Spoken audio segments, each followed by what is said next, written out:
Chapter 864. Nothing in the world could be kept a secret forever. On the contrary, the word secret would spread faster. Just as Ning Ke had expected, Chang and had received information about the right to light even before he did. They knew that Chen Pipi was going to be burned to death. The right to light had not been held for many years. There were so many books in the library cave at the back of the mountain of the academy, but there were very few records about it. Therefore, people could not understand why the West Hill Divine Palace wanted to use Chen Pipi as a sacrifice. However, they knew the hidden danger in this matter. Haotian Taoism was using Chen Pipi's life to force the people of the academy to leave Chang'an. Of course, their biggest target was Ning Quebec. Rare materials from the counties of the Tang Empire were still being sent to the palace. The heavy black horse carriage was still parked in the palace. All the information proved that Ning Ke was still in the palace, working with eldest brother to repair the god-stunning array. How could he watch Chen Pipi die? The people at the back of the mountain of the academy knew where Ning Ke had gone. However, they did not know what decision Ning Ke would make due to the long distance. They could not keep waiting. Before Ning Ke's letter reached Chang'an, someone in the back of the mountain had already made his decision without even thinking about it. Eldest brother looked at the young and cute girl in front of the hall. He looked at the pair of old leather boots on her feet and the blood-red broadsword in her hand that looked more like an iron rod. After thinking for a while, he said, "Your teacher is not in Chang'an, so I can't restrict you. But I want you to understand what this decision means." Yu Lian left the academy quietly. Only Tang Xiaotang knew where she went. She knew that she could not wait for her teacher or brother. She said respectfully and firmly, "Eldest uncle, I understand what you mean. However, if I don't go and see, I will not feel at ease." There were many small stones in her boots and dust on her clothes. For the past 6 months, she had been cutting stone steps on the precipice of the back of the mountain of the academy. Whether her teacher was there or not, she had been squatting on the steep stone steps, sweating and fighting tirelessly with the iron rod in her hand against the hard rocks. When they were on the snow cliff in the wilderness, her strength was similar to Yi Hongyu's. Now Yi Hongyu was a grand cultivator at the peak of the knowing destiny state, while she seemed to be stuck at that level. It was not because she lacked talent, but because the cultivation of the devil's doctrine and that of Haotian Taoism were very different. Yu Lian made her jump into the waterfall continuously and suffer continuously. This was the homework that the teacher assigned to the student, and it was also the training that the leader of the devil's doctrine gave to the junior. After years of diligent learning and cruel training, the spirit of this girl from the devil's doctrine had been tempered to an unimaginable level. However, there was still no qualitative change in her state, because she still needed an opportunity to release her accumulation. Tang Xiaotang thought that this was the opportunity for her to improve her realm. She wanted to go to Peach Mountain, she wanted to see Chen Pipi, and she would have to face countless dangerous battles. For the cultivators of the devil's doctrine, battles were the only way to improve their strength. Only real fierce battles could cultivate the truly powerful. She was going to be the most powerful woman in the world, so she was never afraid of battle. But when she said goodbye to the academy, she did not think that even if she became as powerful as Yi Hongyu, she would not be able to break into the Peach Mountain to save Chen Pipi. Even if she could find the true meaning of being a powerhouse in battle, she would not be greeted by the shocked eyes of the cultivation world, but a cold death. None of that mattered. As she said before, what she sought was peace of mind and battle. If she did not dare to fight, how could she have peace of mind? Eldest brother looked at her, as if he was looking at the third sister who came to the academy with their teacher many years ago. She loved wearing green dresses and had a pair of frighteningly mature eyes. "If you encounter anything, listen to your youngest uncle," he ordered. "If youngest uncle makes sense, I will listen to him," Tang Xiaotang said. She put away the iron rod, dusted herself, and kicked off the gravel on her boots. Then she left Chang'an and went to the West Hill Divine Kingdom and that stupid fat man. There was wind on the sea, and then waves.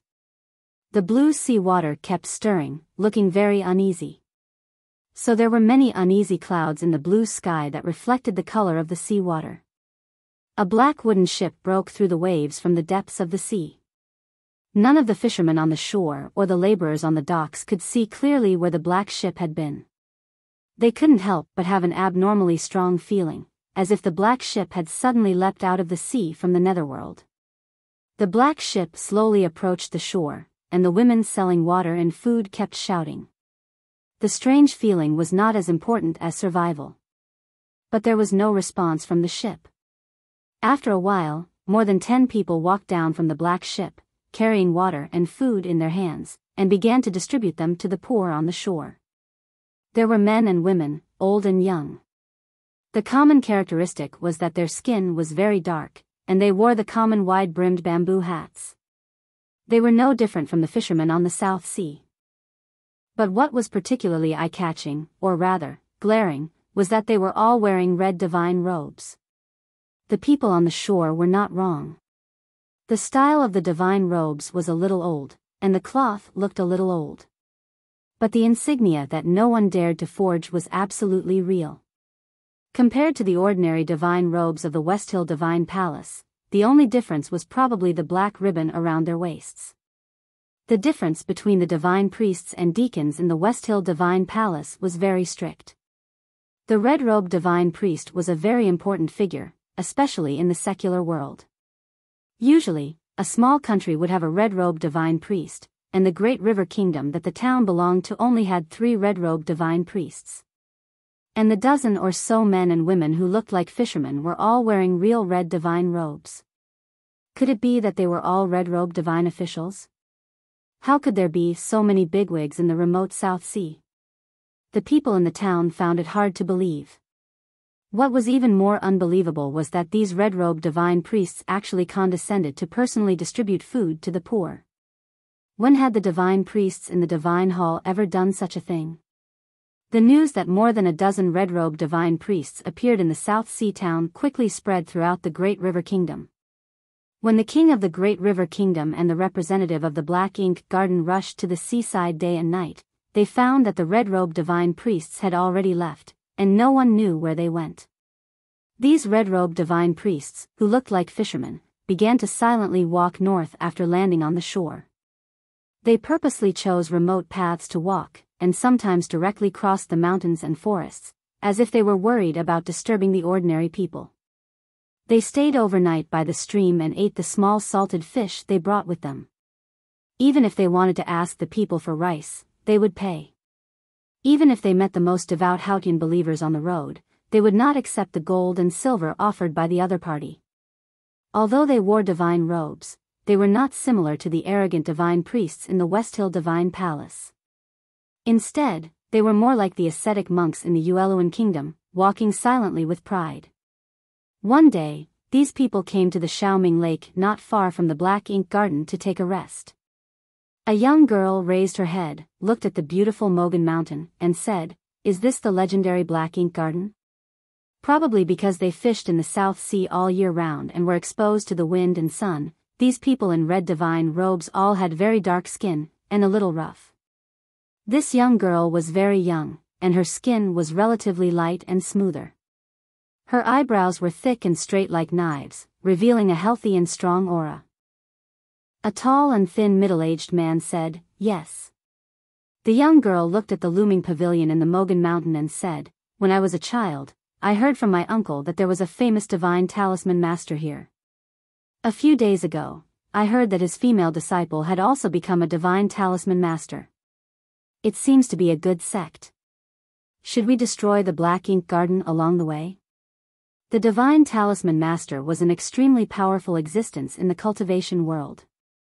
Even in the West Hill Divine Palace, he had a very high status.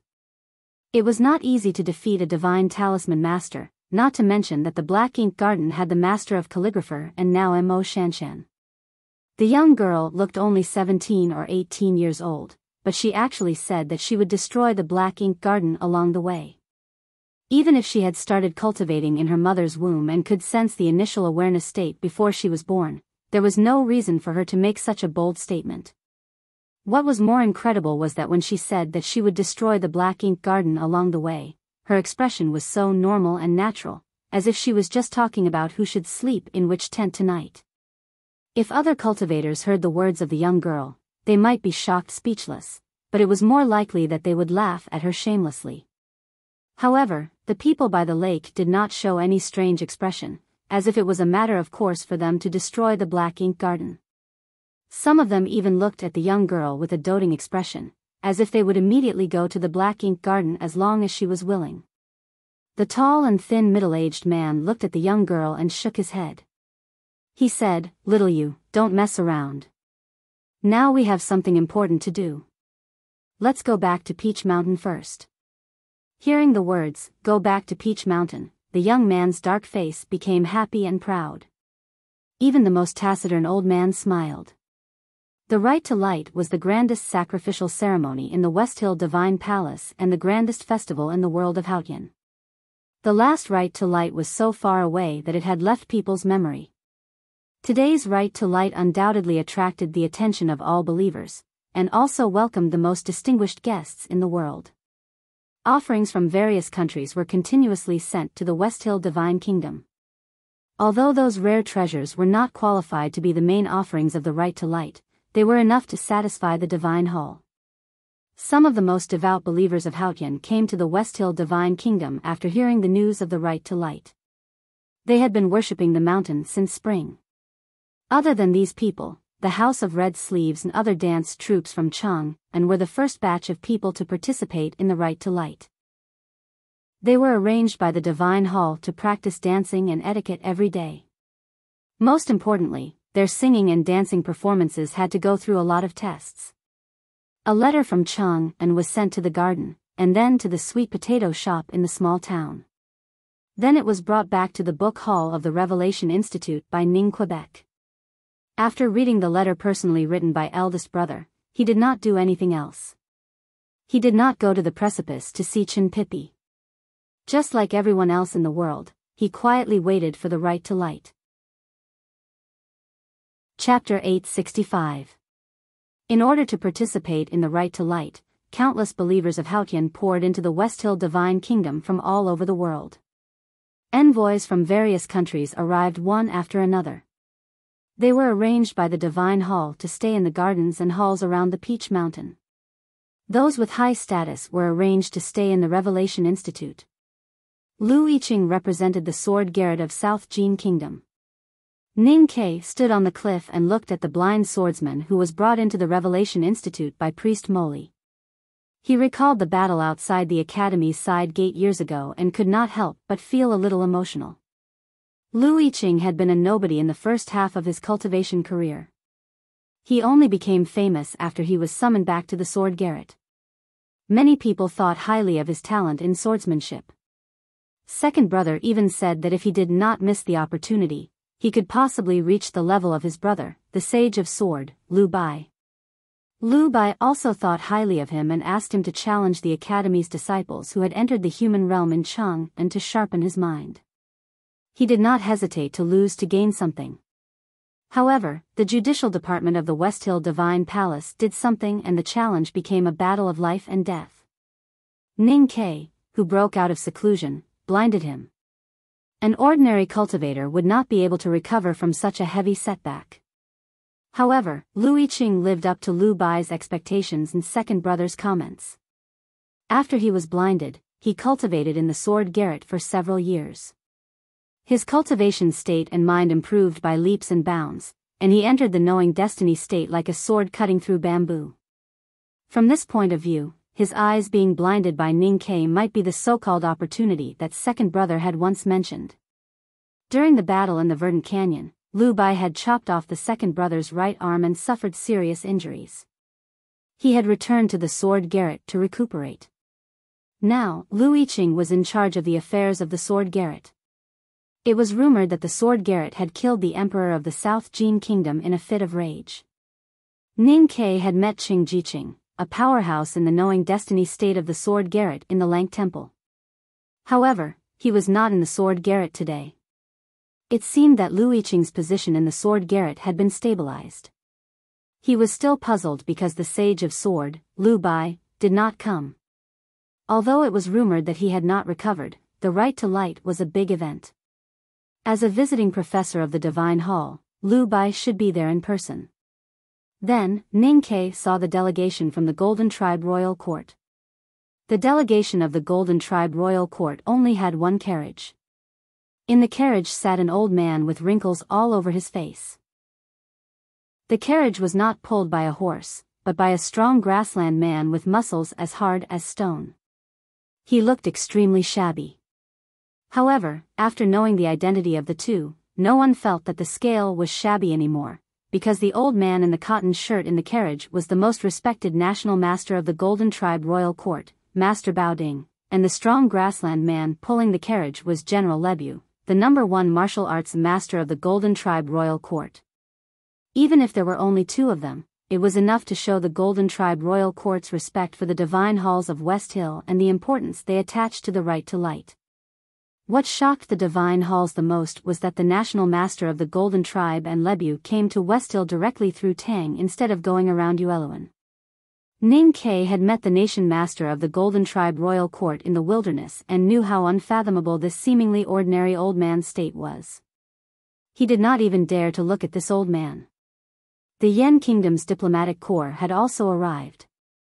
Emperor Chongming, who had just ascended the throne at the beginning of the year, had abandoned the heavy state affairs and arrived with hundreds of attendants. Then, the representatives of the Buddhism sect arrived as well.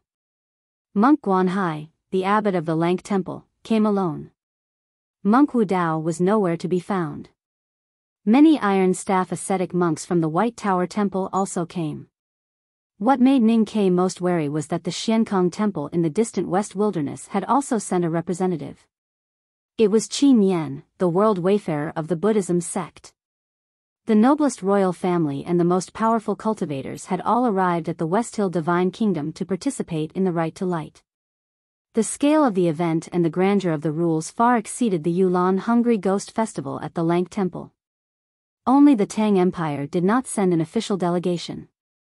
The House of Red Sleeves did not send anyone, and neither did the Academy. The war had just ended. Many people could understand why the Tang Empire and the Academy did not send anyone to the Right to Light. However, they could not understand why they did not hear anything from the Jishou Abbey even though the Xiankong Temple, the unknown place of the Buddhism sect, had sent a representative. One must know that the mysterious Daoist temple was the Daoist sect's unknown place. Many people came to the West Hill Divine Palace. Some waited in the West Hill Divine Palace, while others chose to leave because there was nothing they wanted there. That person was Prince Long Qing. Long Qing left the Peach Mountain and headed for the Jishou Abbey. As the mysterious unknown place, not many people knew where the Daoist temple was in the deep mountains, even in the West Hill Divine Palace. However, he had once lived in the Daoist temple for a long time, so he naturally knew the way back. The Jishou Abbey was in the West Hill Divine Kingdom. It was not far from the Peach Mountain where the Divine Hall was located. There were several steep peaks in between.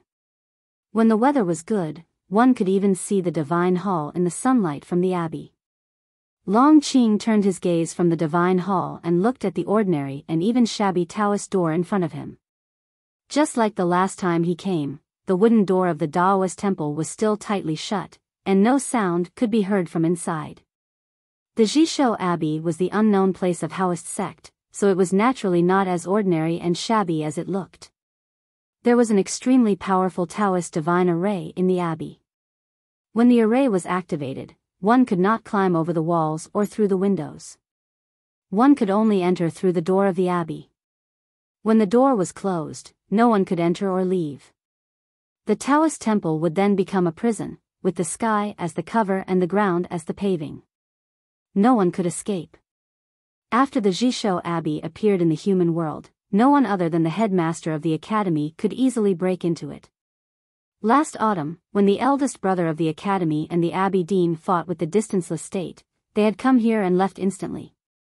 They were not imprisoned by the big array in the Jishou Abbey. However, that did not mean that the eldest brother's state was enough to ignore the big array. It was because someone who understood the array very well had tampered with it in advance. That person was Chen Pipi, who had lived in the Jishou Abbey since he was a child. Long Qing knew about this, so he took the risk to enter the U prison to see Chin Pippi. He wanted to know how to enter the Jishou Abbey. Chin Pippi told him that the way to enter the Jishou Abbey was 7 in and 13 out. Long Qing did not know what these 5 words meant. After thinking about it for the past few days, he guessed that the 7 in referred to the 7 huts by the lake where the tomes of arcane were placed. They represented the 7 passages of the array, and the so-called 13 out referred to the 13 gates of the array of life and death. He did not know much about the array, but he had courage and determination. Looking at the stone steps in front of the abbey, he took a deep breath and walked up. He stretched out his hand and pushed the door. Before his palm could land on the door, an incomparably majestic aura instantly occupied his body and mind. Numerous streaks of black blood flowed from his nostrils and eyes. He had actually suffered extremely heavy injuries without a sound. If he had not been a heartless person, he would have been dead by now. Long Qing retreated to the bottom of the stone steps and looked at the ordinary wooden door. His face became abnormally pale. He did not expect to enter the Jishou Abbey in one go, but he did not expect the array to be so terrifying. After a moment of silence, he left the abbey and went around to the back of the Taoist abbey. He looked at the gray stone walls that were not high, but he did not have the courage to climb them. Then he saw the Green Mountain behind the abbey. Long Qing was very familiar with the Green Mountain. He had traveled back and forth between the Taoist temple and the Green Mountain countless times. He had walked through the caves in the cliff that looked like ant nests. He knew that the reason why the mountain looked green was because the surface of the cliff was covered with dense green vines. He knew that there were many terrible people living in it. The Green Mountain had collapsed and turned into a mound that was more than 100 feet high. It was covered with green grass and looked like an old grave that had not been taken care of for many years. Long Qing looked at the Green Mountain and noticed that the top was very flat. It gave people the feeling that a giant had stretched out a foot from the sky and directly stepped on the original Green Mountain into its current state. The ant nest-like caves in the Green Mountain had long disappeared.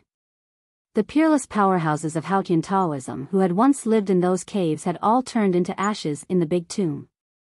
Recalling the torture he had suffered in those caves, the power he had felt, the half-man Taoist was so powerful that it was hard to describe. Long Qing could not believe what he had seen and was shocked speechless. No matter how much he hated those old Taoists, they still represented the power of Haotian Taoism. That experience had always been the source of his pride and confidence. However, in front of this miraculous scene, how laughable was his pride and confidence. Long Qing returned to the Jishou Abbey and sat cross-legged. It took him a long time to get over the shock in his heart and calm his somewhat dispirited heart. He began to continue thinking about Chin Pippi's words. 7 in and 13 out, what did it mean? He thought hard for a night and only opened his eyes again when the morning light came. The moss-covered stone steps came into view again. He suddenly noticed that there were a total of 6 steps in front of the abbey. 13 minus 7 was 6. Long Qing stood up after a moment of silence and walked to the stone steps. He turned around and walked backwards up 6 steps, down 6 steps, and then back up 7 steps. There were only 6 steps in front of the abbey. After 7 steps, his back should have hit the wooden door. However, he did not hit anything because he had already entered the Jishou Abbey. Advancing was advancing. Knowing the masculinity and defending the femininity was the Jishou Abbey. Knowing when to advance, defending when to retreat. Only by retreating could one enter the Jishou Abbey. 7 in and 13 out, perhaps this was what it meant. Long Qing walked into the Jishou Abbey and walked along the familiar lake. He came to the familiar house. Before he knocked on the door opened. A middle-aged Taoist looked at Long Qing and said, "You came faster than I thought." Long Qing bowed to the middle-aged Taoist and said, "Greetings, uncle." The middle-aged Taoist waved his hand and said, "Go in." Long Qing obeyed and walked into the room.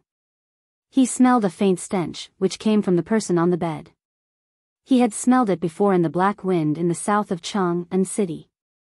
Looking at the person on the bed, he felt a little complicated.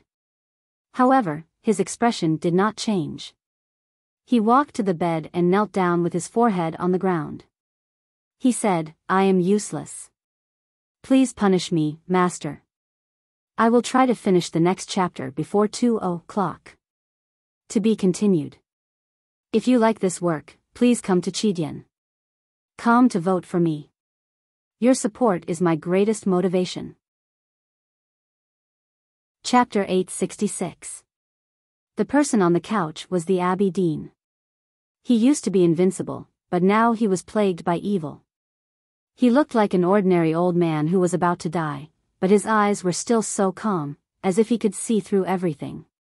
Long Qing knelt in front of the couch and did not dare to look up. He felt that all his thoughts could not be hidden.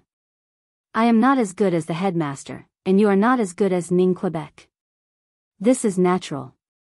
The Abbey Dean looked at him and said in a weak voice. There were many pauses in just a few words.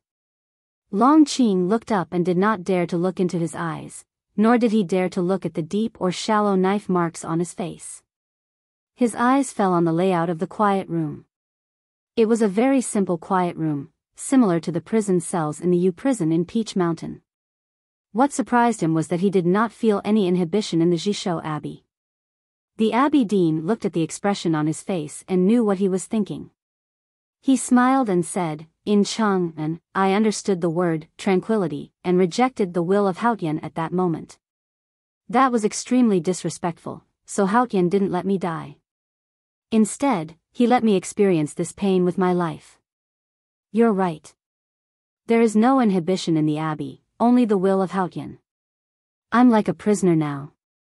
If I can't reflect on my mistakes, I may leave, but I don't know what will happen to me after I leave.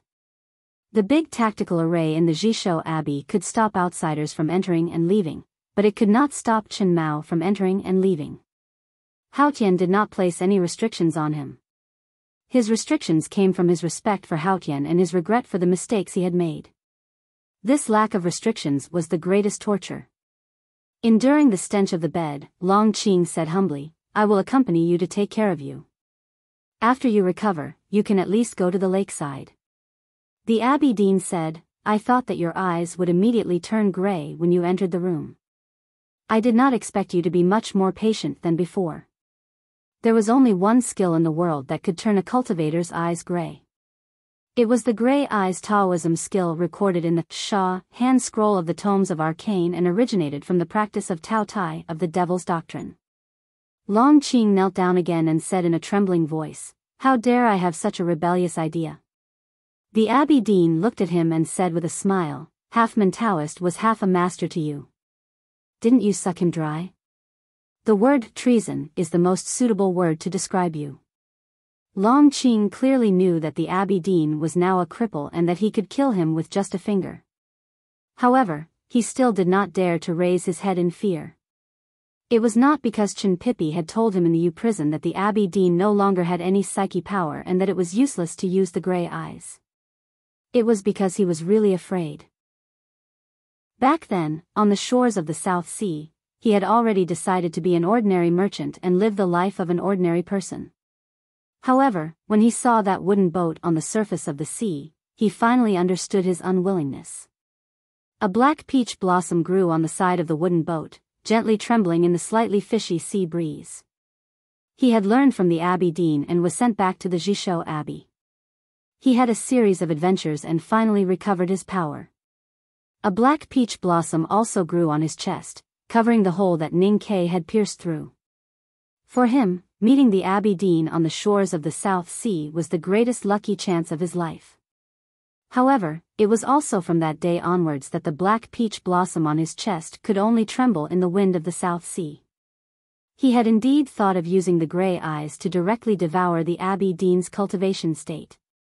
Even though Chen Pippi had seen through his plan, he still wanted to try it after entering the Jishou Abbey. However, when he knelt in front of the couch, he realized that those thoughts were delusional. He had the courage to suck the half-man Taoist dry, but he did not have the courage to look at the Abbey Dean. "You disappoint me." The Abbey Dean looked at him and sighed. Long Qing lowered his head even more and did not dare to reply. Do you know why I took you as my disciple back then? It was not because of your talent. Although you were known for your talent in cultivation in the secular world, you should know very well that there are many people who are more talented than you in the abbey, the school, and the second floor. It was also not because of your will and determination. You gave up after being shot by Ning Ke and became a cripple. Have you ever thought about what Ning Ke's state of mind was like when he could not cultivate? The abbey dean looked at his pale cheeks and said with pity, I chose you because I thought I saw the destruction and madness in your bones. I thought you would do anything to achieve your goal, no matter cruel or rebellious. You don't have a heart, so you don't have love. You don't have love, so you are fearless and disrespectful. That's why you can ignore all rules and see the threshold of the lawless realm. When you used the gray eyes to absorb the half-man Taoist, killing everywhere and committing all kinds of evil in the wilderness, I was actually very gratified. Because at that time, you still seemed to have countless possibilities. But today, you don't dare to look up at me. I am disappointed in you not because you once thought of deceiving your master and killing me, but because you still have fear even though you do not have a heart. You have such a good opportunity but you do not grasp it. After hearing these words, Long Qing was soaked in cold sweat. He said in a hoarse voice, that is because I still want to learn from you. I thought I could become strong enough this way. The abbey dean said expressionlessly, I am already a cripple. What else can you learn from me? Long Qing raised his head with difficulty and said, you still have wisdom as vast as the ocean. The abbey dean thought of the thousands of knives in Chang'an and said indifferently, wisdom is not as mysterious as people think. It is just the way of doing things. Compared to absolute power, sometimes it seems very weak. Long Qing said, I still have power now, and I will have more and more power. That is why I want to obtain your wisdom and learn how to use these powers. The abbey dean looked at him quietly and said, after you learn these powers, what will you do? Long Qing looked at the knife marks on the abbey dean's face and said, I want to challenge Ning Quebec. The abbey dean said, just for such a boring reason? He was crippled by Ning Ke in Chang'an. Logically speaking, he should hate Ning Quebec. However, when he heard what Long Qing said, he was indifferent and even thought it was boring. Long Qing could not understand what the abbey dean was thinking. After thinking for a while, he said, this is what I want to do the most. Maybe it is a little sad, but I seem to be living because of that person. It is indeed sad. The abbey dean said. Long Qing said, life always needs a reason. The abbey dean said, when human beings try their best to find reasons for their actions, Hao Tian will laugh. Since she thinks I am disrespectful, why would she let you learn from me? After a moment of silence, Long Qing said, she knows my loyalty and cowardice. And maybe, she needs this reason from me. So even if she laughs, she will not stop me. The abbey dean said, if she no longer needs a reason to kill Ning Ke, what will you do? Long Qing's face turned paler and he did not know how to answer. The abbey dean looked at him quietly and suddenly said, let me tell you what to do. The reason you find for your actions can only be your own reason. You have already betrayed Hao Tian once, why not do it again? You can only be loyal to yourself, and the source of your cowardice can only be your own selfishness. As the saying goes, treason and heresy, if you dare not even go against heaven, how can you be called treason? If you can't even let go of Taoism, how can you not be called Taoism? Long Qing's eyes were filled with fear. He subconsciously looked out of the window, as if he felt someone was eavesdropping. After being shot into a wasteland by Ning Ke, he had bitterly decided to give up his faith.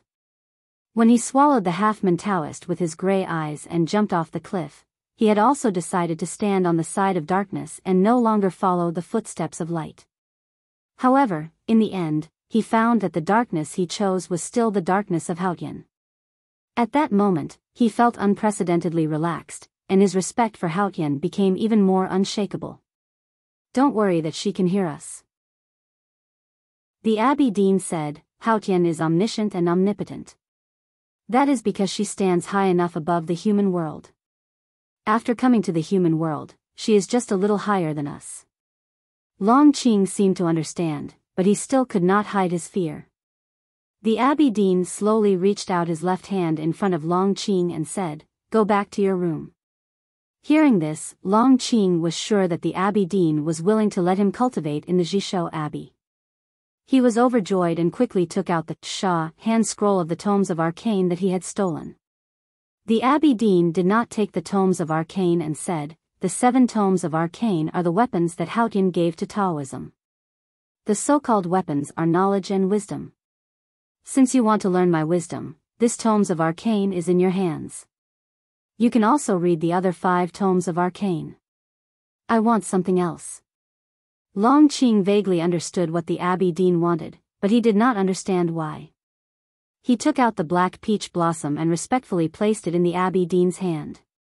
The Abbey Dean gently turned the stem of the black peach blossom and asked, "What is this?" Long Qing did not understand, but he honestly answered, "This is the peach blossom of your disciple." The Abbey Dean said, "If you die, what will happen to this peach blossom of life?" Any cultivator would definitely understand the meaning of a natal item. This was the knowledge that must be mastered at the beginning of cultivation. So Long Qing still did not understand why the Abbey Dean would ask such a simple question. He said, "After I die, this peach blossom of life will wither and never come back to life again." The Abbey Dean looked at the black peach blossom between his fingers and asked, "What if it is another natal item?" Long Qing said, "If it is a natal sword, it can be refined again. But that is equivalent to dying once." The Abbey Dean signaled him to leave the quiet room. Then, the room became quiet again. Wind came in from the window, but it could not blow away the stench from the bed. He struggled to get up and inserted Long Qing's peach blossom of life into the sand table in front of the window. He looked at the black peach blossom trembling in the wind and thought of the peach blossoms all over the peach mountain. He smiled. Haotian came to the human world, the Jishou Abbey became an abandoned prison, and the most powerful cultivator in the human world became a useless man. But the real story had just begun. It's Monday. I need to write a special chapter to solicit votes. To be continued. If you like this work, please come to Chidian.com to vote for me. Your support is my biggest motivation. Chapter 867. There is still one day to go before the character contest. Sang Sang Sang is ranked first for the heroine and Shan Shan is ranked first for the supporting actress. The voting is based on fan value and does not affect the fan value. Therefore, the fluctuation is very big. Since I am already in first place, I still want to fight for it. Please vote on the page of Yijianya's book or the main page of Chidian. This is the first chapter. I know it is easy to feel sleepy when writing dialogues without any big contradictions, but it is really hard to write. I will try to finish the next chapter before 2:00. The middle-aged Taoist walked into the quiet room and saw the Abbey Dean standing by the window smiling at the black peach blossoms. He was very surprised and hurried to help him back to the couch. He looked at the Abbey Dean seriously and said, "Senior brother, are you really going to give up your faith?" The Abbey Dean smiled and said, "I grew up in a Taoist temple and the first book I read was Taoist scripture. My faith in Haotian has long been integrated into my blood and become my breath. The meaning of my life is to carry out Haotian's will. Giving it up is equivalent to betraying myself. Naturally, I will not." The middle-aged Taoist asked confusedly, "If so, why did you let Long Qing stay in the Jishou Abbey? Why did you send the letter to the South Sea? Why did you treat the one in the Divine Hall of Light?" Before he finished, the Abbey Dean said, "I believe in Haotian, not the one in the Divine Hall of Light." The middle-aged Taoist was even more confused. He thought that the one in the Divine Hall of Light was definitely Haotian. The Abbey Dean looked at him and said, "If she is Haotian, then who is fighting against the headmaster in the Divine Kingdom? Even if she used to be Haotian, is the Haotian that came to the human world still the Haotian that we believe in? Is the Haotian that has been desecrated by mortals still the Haotian that we believe in?"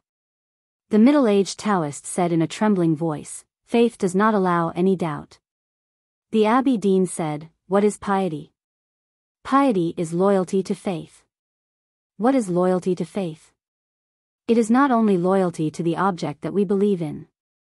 Faith comes from you and me and falls on the other side. There is Haotian, you and me. No one can be missing. Then only the Haotian that we believe in is the real Haotian. The words were very mysterious. The middle-aged Taoist seemed to understand, and his clothes were soaked with cold sweat. He said, "But Haotian will not think so.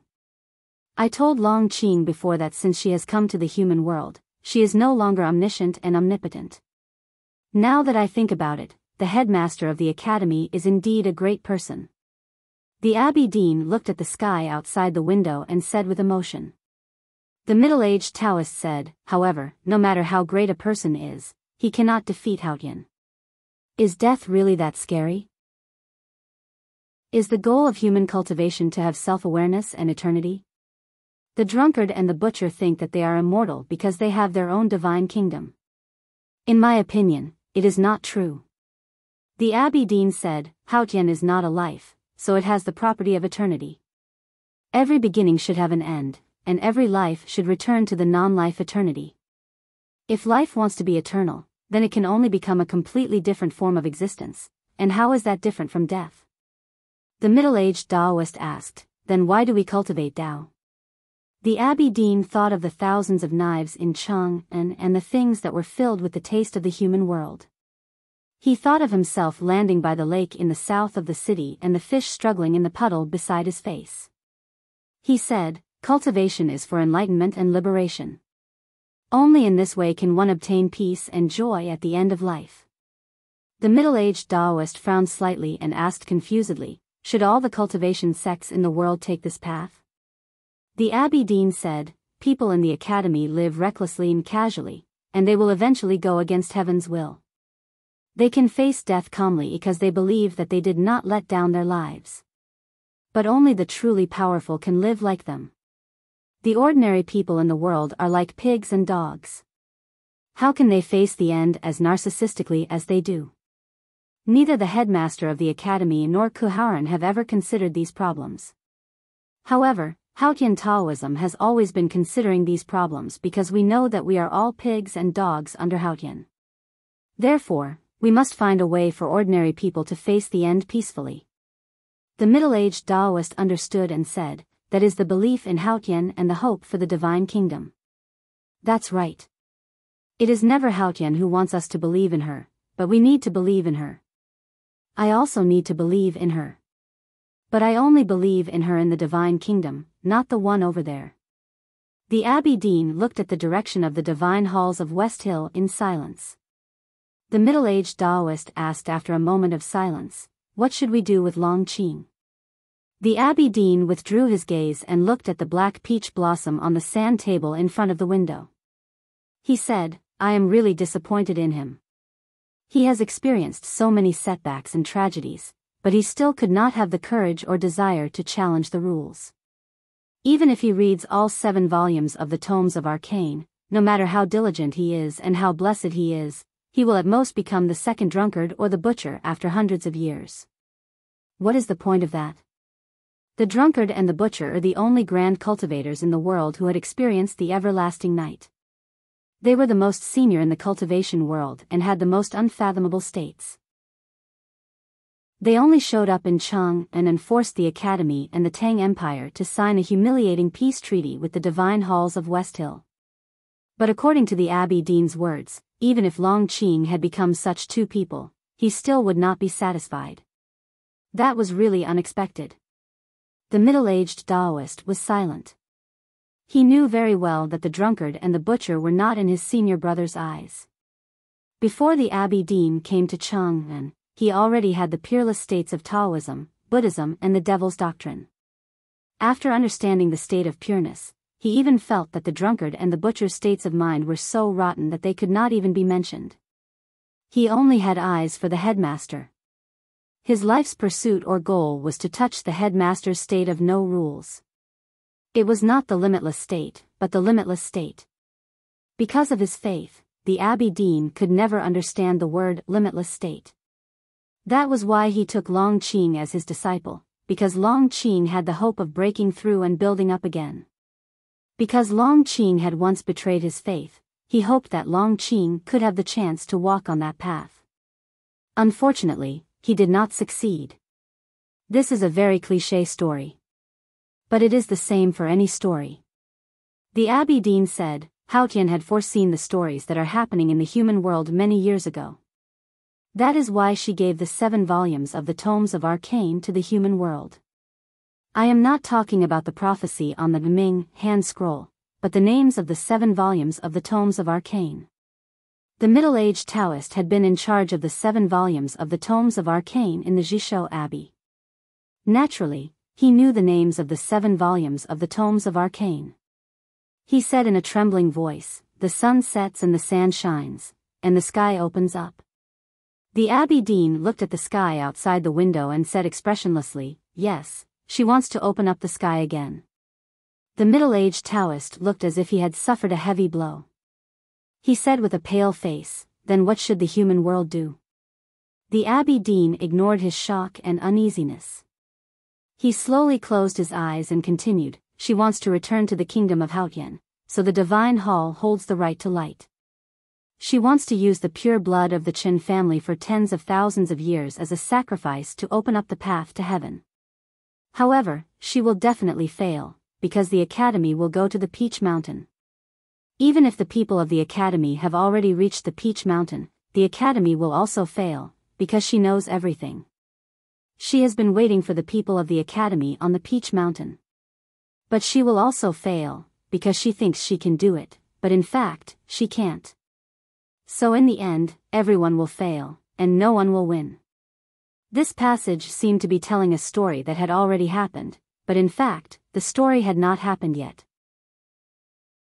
Therefore, it was filled with an indescribable feeling of prophecy. The middle-aged Taoist said in shock, "There is something that Hao Tian can't do?" The Abbey Dean opened his eyes and looked at his younger brother beside the bed. He said, "Even if the sun sets and the sand opens up tomorrow, she still needs to cut off her connection with the human world in order to return to the divine kingdom.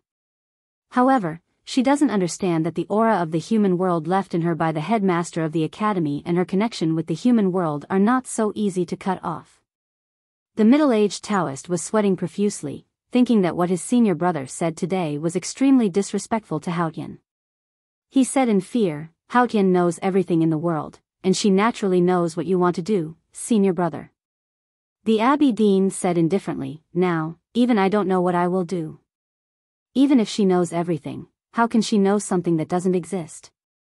Ning Ke closed his eyes on the precipice, but the precipice still thought that he was looking at him, because this was the intention. Even if he used the method of the Buddhism sect, he could only calm his mind, but he could not make it disappear. In fact, no one could make his mind disappear and escape from the calculation of heaven's will. But the Abbey Dean said so, and he could really do it.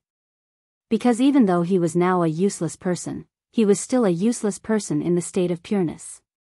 In the history of mankind, there had never been such a powerful useless person like him. The middle-aged Taoist asked, "Senior brother, what should we do?" The Abbey Dean said, "Ashes to ashes, dust to dust, the divine kingdom to the divine kingdom, and the human world to the human world." The middle-aged Taoist said in a trembling voice, "This is a gamble."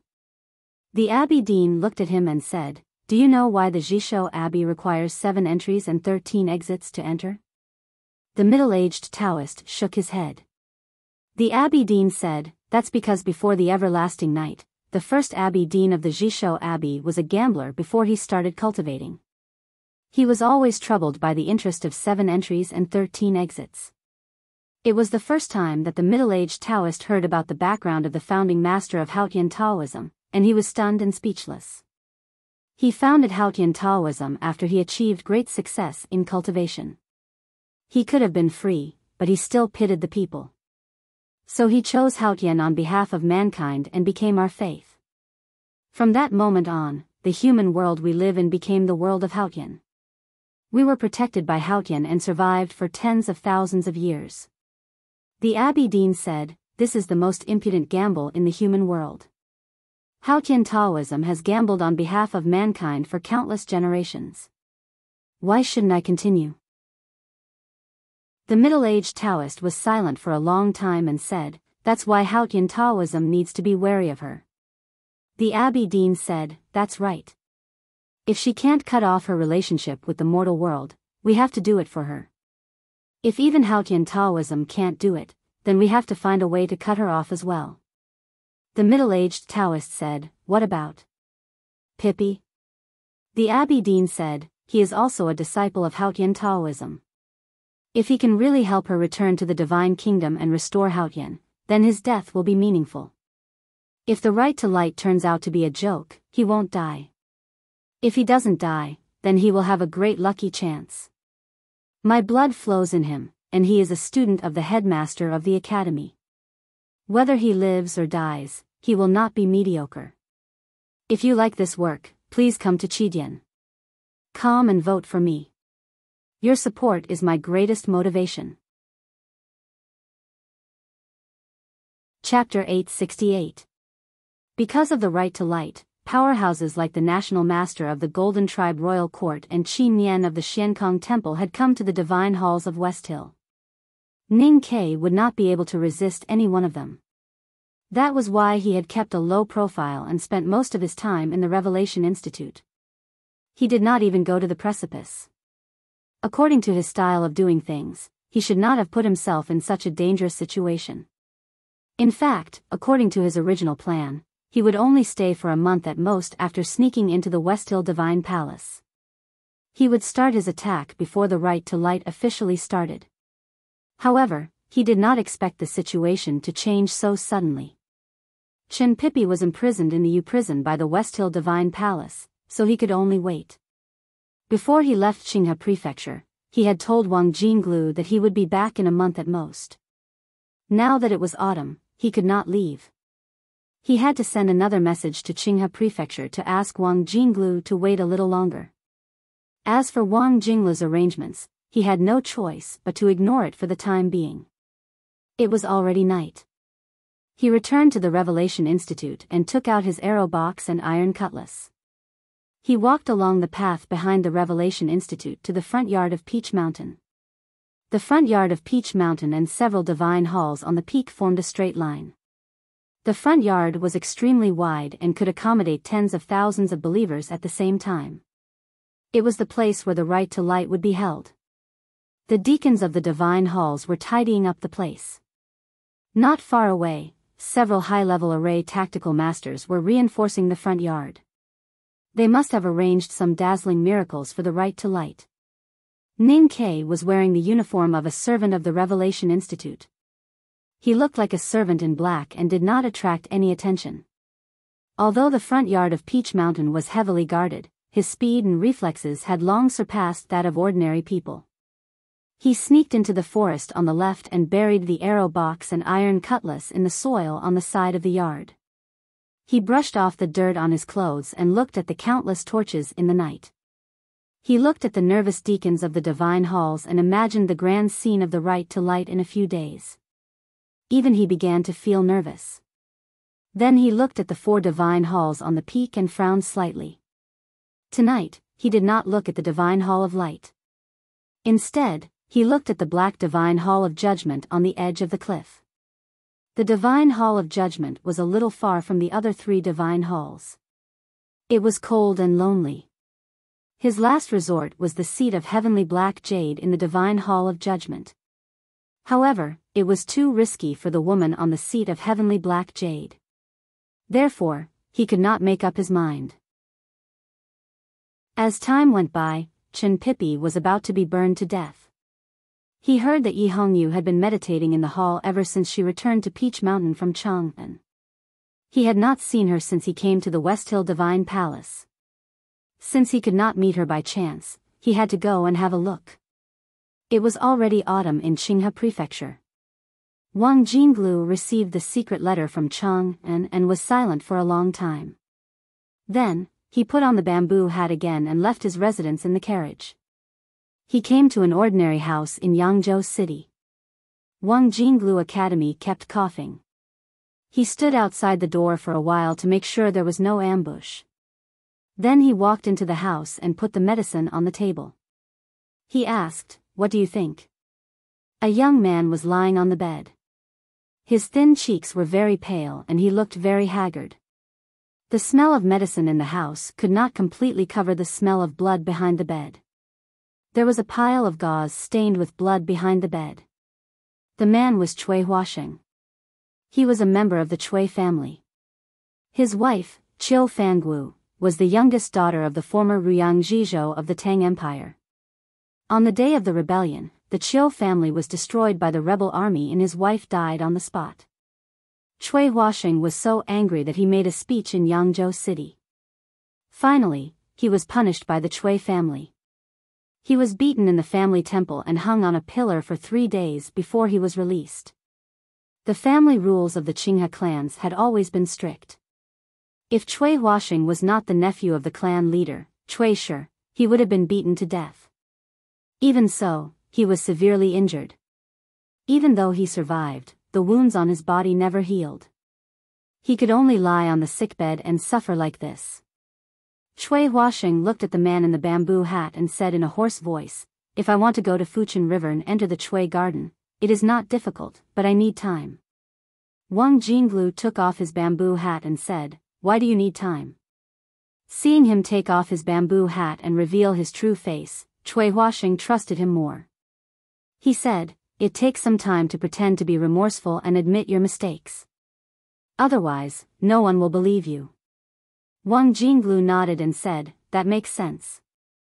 I was worried that I would appear too stiff. Fortunately, we have more time now." Cui Huasheng said, "Cui Shi's birthday banquet is over. There are still some days before the next Cui garden banquet." Wang Jinglu calculated the time and found that it coincided with the right to light. He said, "That's just right." Cui Huasheng seemed to have thought of something and coughed again. After a while, he calmed down and looked at Wang Jinglu and asked seriously, "Aren't you worried that killing too many people will force the Divine Hall to fight?"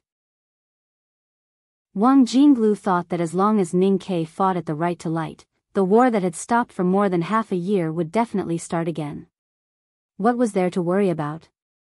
The Tang Empire had just recovered from the war and was not ready to fight against the whole world again.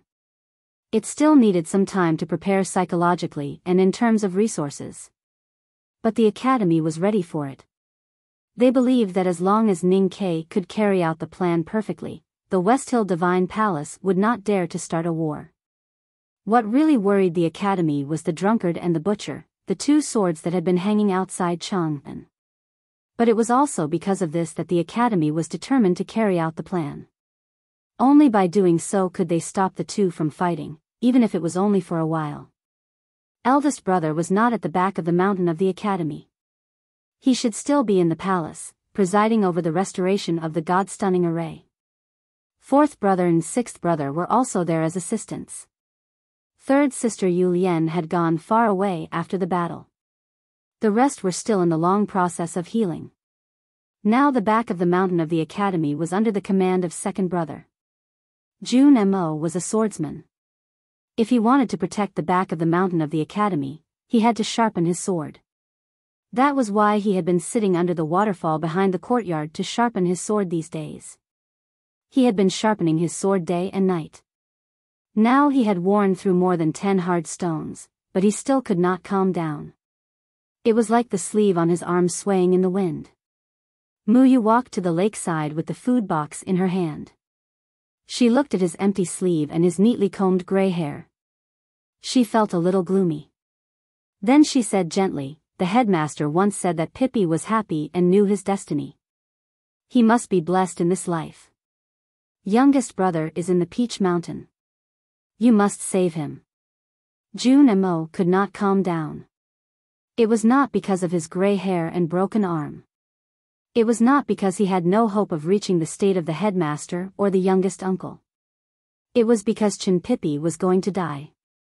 In the back of the mountain of the academy, he had taught Chin Pippi a lesson the most.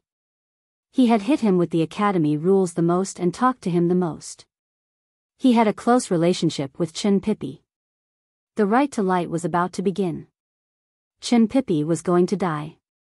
But he could only sit by the lakeside and sharpen this seemingly unbreakable iron sword. How could he be calm? There are many powerhouses in the divine halls of West Hill. I heard that the hierarch has recovered his state. There are also the swindlers from the Golden Tribe and the bald ass from the Xiankong Temple. Even though senior brother's plan seems to be flawless and youngest brother's execution is top-notch, we did not know that Pippi was in the Peach Mountain. That's why I am worried. Muyu knew that no matter what she said, she could not cheer him up. She put the food box on the rocks by the lakeside and said, "Eat first. Remember to go home tonight. It's cold outside." Jun Mo was not used to the word "go home." But he knew what he had to do. He stood up and said, "Thank you for your hard work these days. I will go home tonight." After eating, Jun Mo continued sharpening his sword. The hard bluestone surface was ground into fine powder by the iron sword. The powder floated on the surface of the water. That was probably the strong foam. Two young men came to the lakeside and brought him water. At the same time, they carried the food box back to the small courtyard. Looking at Jun Mo's lonely back, they hesitated. Finally, Li Guangdi mustered up his courage and said, "Teacher, I heard from eldest uncle that if you read more Buddhist scriptures." Li Guangdi and Zhang Nianzu had not officially started cultivating since they were sent to the academy. They had not reached the initial awareness state and were just ordinary people. But after spending a lot of time with the uncle masters in the back of the mountain, they vaguely understood some principles of cultivation. Or rather, they only vaguely understood some words. Seeing their teacher being distressed by sharpening his sword by the lakeside, they were very anxious. They even tried to give Jun Mo some ideas.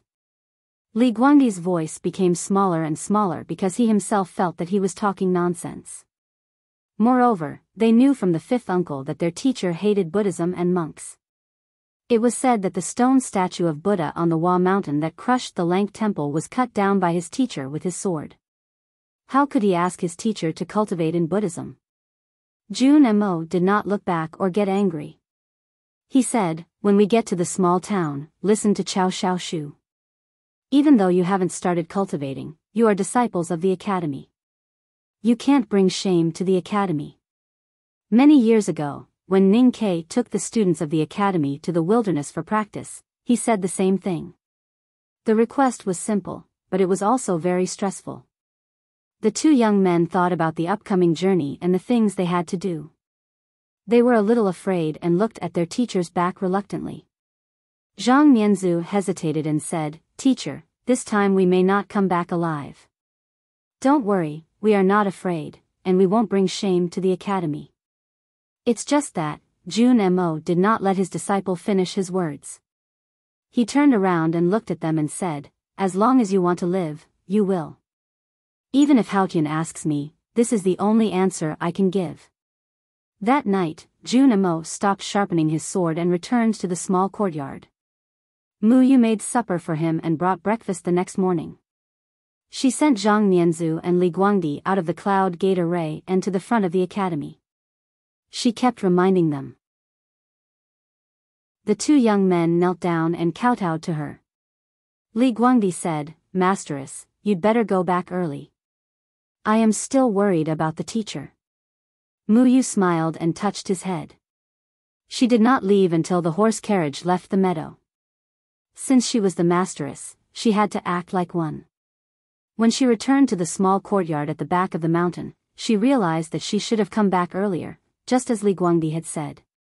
She looked at the gray hair on the ground and was extremely shocked.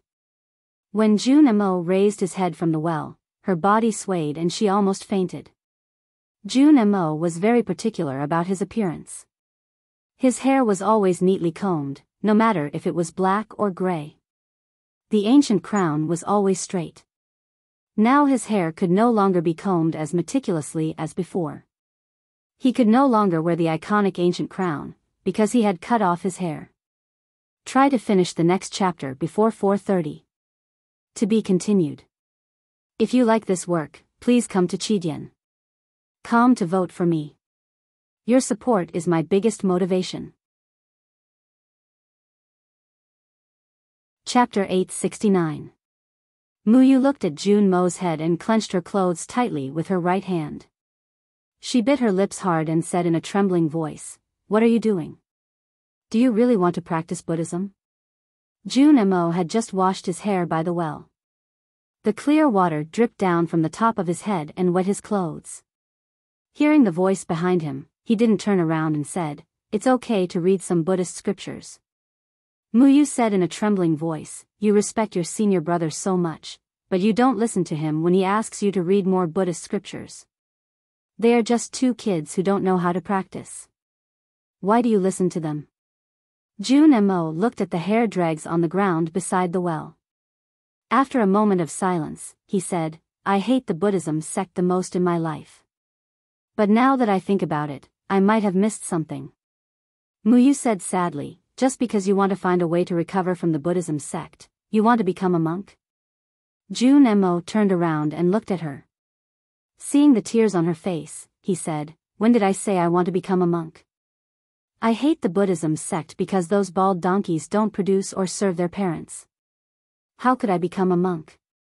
I just want to read some Buddhist scriptures to see if it can help me calm down." Muyu felt even more sad after hearing his explanation. She said in tears, "You shaved your hair and lied to me." Jun Mo explained awkwardly, "I just think it's ugly to have gray hair. Besides, it's troublesome for you to take care of it every morning, so I shaved it." Muyu was stunned and asked incredulously, "Just because of that?" Jun Mo nodded and walked to her. He said, "You'll get used to it after a few days. Don't be sad. It's good to shave it. Maybe the new hair will grow back to black." Muyu smiled through her tears and subconsciously reached out to touch Jun Mo's head. Jun Mo was very polite. Usually, he wouldn't let his junior brothers and sisters touch his body, let alone touch his head. But he didn't avoid them this time. Obviously, it was hard for him to bear it. His expression was stiff. Muyu gently touched his smooth head and suddenly thought of something. She looked at him and said seriously, "I know you hate the Buddhism sect. But you can't call the monks bald donkeys." Jun Mo frowned and said, "Practicing Buddhism doesn't mean I have to respect the Buddha. Even if the Buddha comes back to life, I will still scold him." Muyu smiled and said, "Even if you want to, you can't say those two words now." The sword pavilion welcomed a guest. That guest was dressed in a green robe and had a long sword at his waist. Judging from the vicissitudes of life in his eyes, he was already middle-aged, but he had an extraordinary bearing and had a sense of elegance. He was a powerhouse in the knowing destiny state, so he should be treated with respect. However, the disciples of the Sword Garret had seen many people in the knowing destiny state. The reason why they treated him so politely was not because they admired him, but because of the Sword Sage's order and his background. The most important thing was that he easily made people admire him. The disciples of the Sword Pavilion admired him for his courage and courage. His eyes were obviously seriously injured by the Sword Saint a few years ago, and the Tang Empire has become the enemy of the world, yet he still dared to come here. Qing Ziqing looked at the blue-robed man and slowly said, "Mr. Chow, please come in." The green-robed man was old Chow of the Spring Breeze Pavilion, Chow Xiaoshu. The sword pavilion was built between the sword-like cliffs. The mountain behind the cliff was hollow, and there was a hidden pool. Only the cave at the top could let in the sunlight. A thatched hut was built beside the pool, and the sword sage, Lu Bai, lived in it. When Chow Xiaoshu walked into the cave, Lu Bai was not in the hut, but fishing by the pool. The figures of the fish could be vaguely seen in the cold water, but there was no hook under the fishing line. Chow Xiaoshu walked behind Lu Bai and bowed to him. Lu Bai did not turn around and said, "I heard that Mr. First never used a hook when fishing, so I wanted to learn from him. However, after so many days, no fish came up, but you came." Chow Xiaoshu said, "Why does the sword sage need to learn from others?" Lu Bai put the bamboo pole aside, shook his head and said, "Everyone should learn from others. Even the headmaster of the academy once learned from an old farmer, let alone people like us. Qiao Xiaoshu said, that makes sense, so I came here today to learn from the sword sage.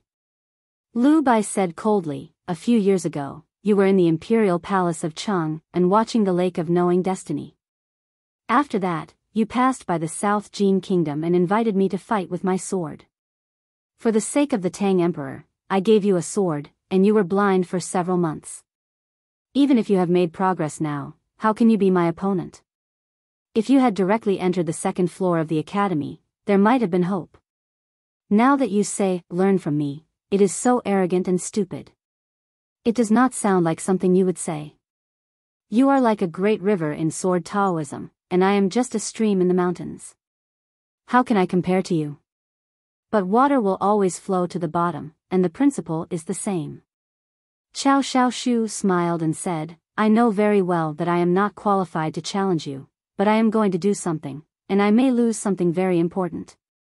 I want to make up for the regret in my life before that. However, looking back, I have friends, brothers, a wife, a son, and a daughter. Although my father is old, he can still eat 2 bowls of rice, and I still have the strength to scold the Abbey Dean on the streets of Chang'an. I have not been a mediocre person, but I have made some achievements. Although they are not great, I am willing to do them. I have missed some opportunities, but I do not feel regret. I have never lacked courage, and even dared to draw my sword in the face of a powerful enemy. I have never lost my calmness, and I am sure that my life over the past few decades has been very valuable, and I have not wasted it. His calm and gentle voice echoed in the quiet cliff cave, and when it collided with the stone walls that were as hard as swords, it became unusually sure, like metal colliding. Lu Bai's eyes became brighter and brighter, and he felt that this person was really interesting. He asked, I think I know what you want to do. Qiao Xiaoshu smiled a little shamefully and said, the biggest regret in my life is that I could not even take one sword from you, so I want to ask you to grant me another sword. But because there are things more important than my life to do, I ask you to spare my life. I know this request is indeed a little ridiculous, but please fulfill it. Lu Bai slapped his thigh and laughed, saying, how can I not fulfill such a ridiculous request?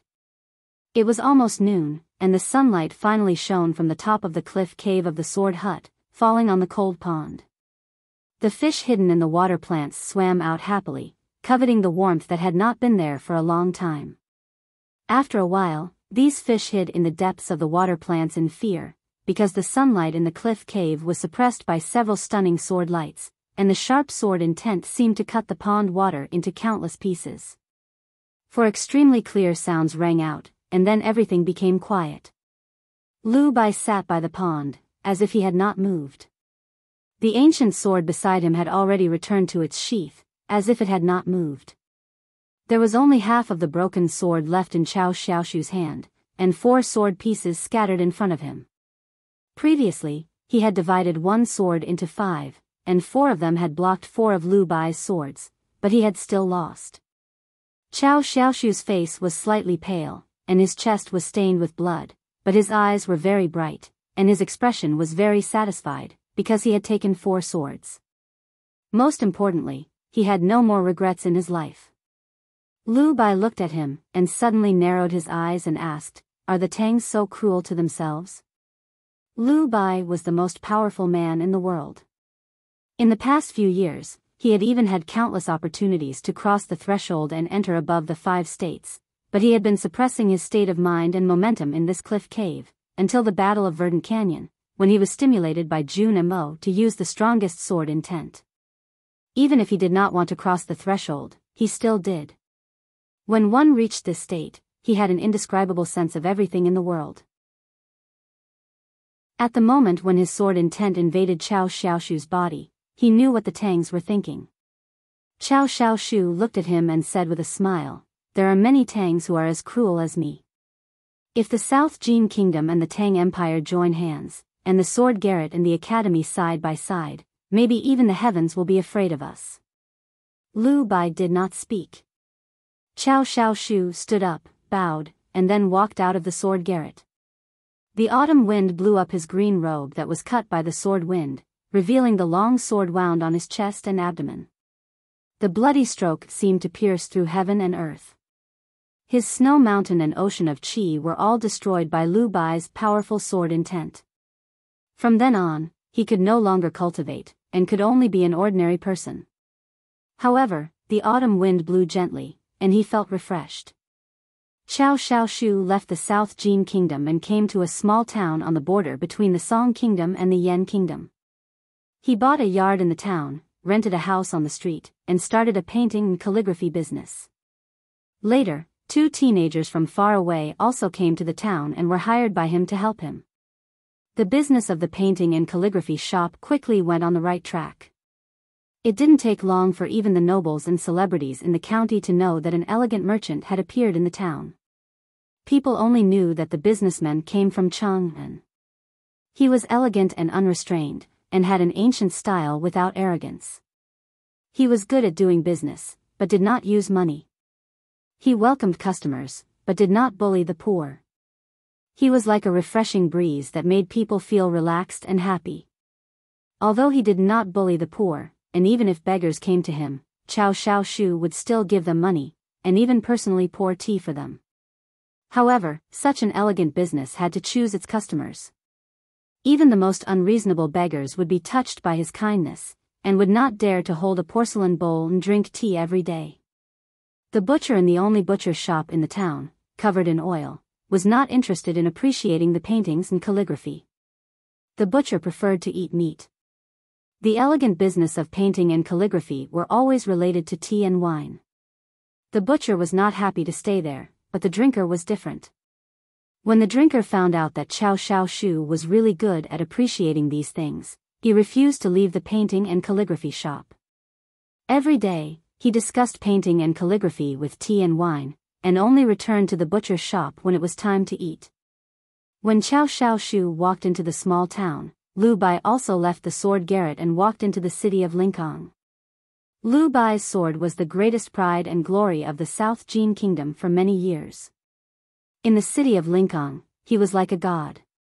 However, when he walked into the city of Linkong, no one noticed him.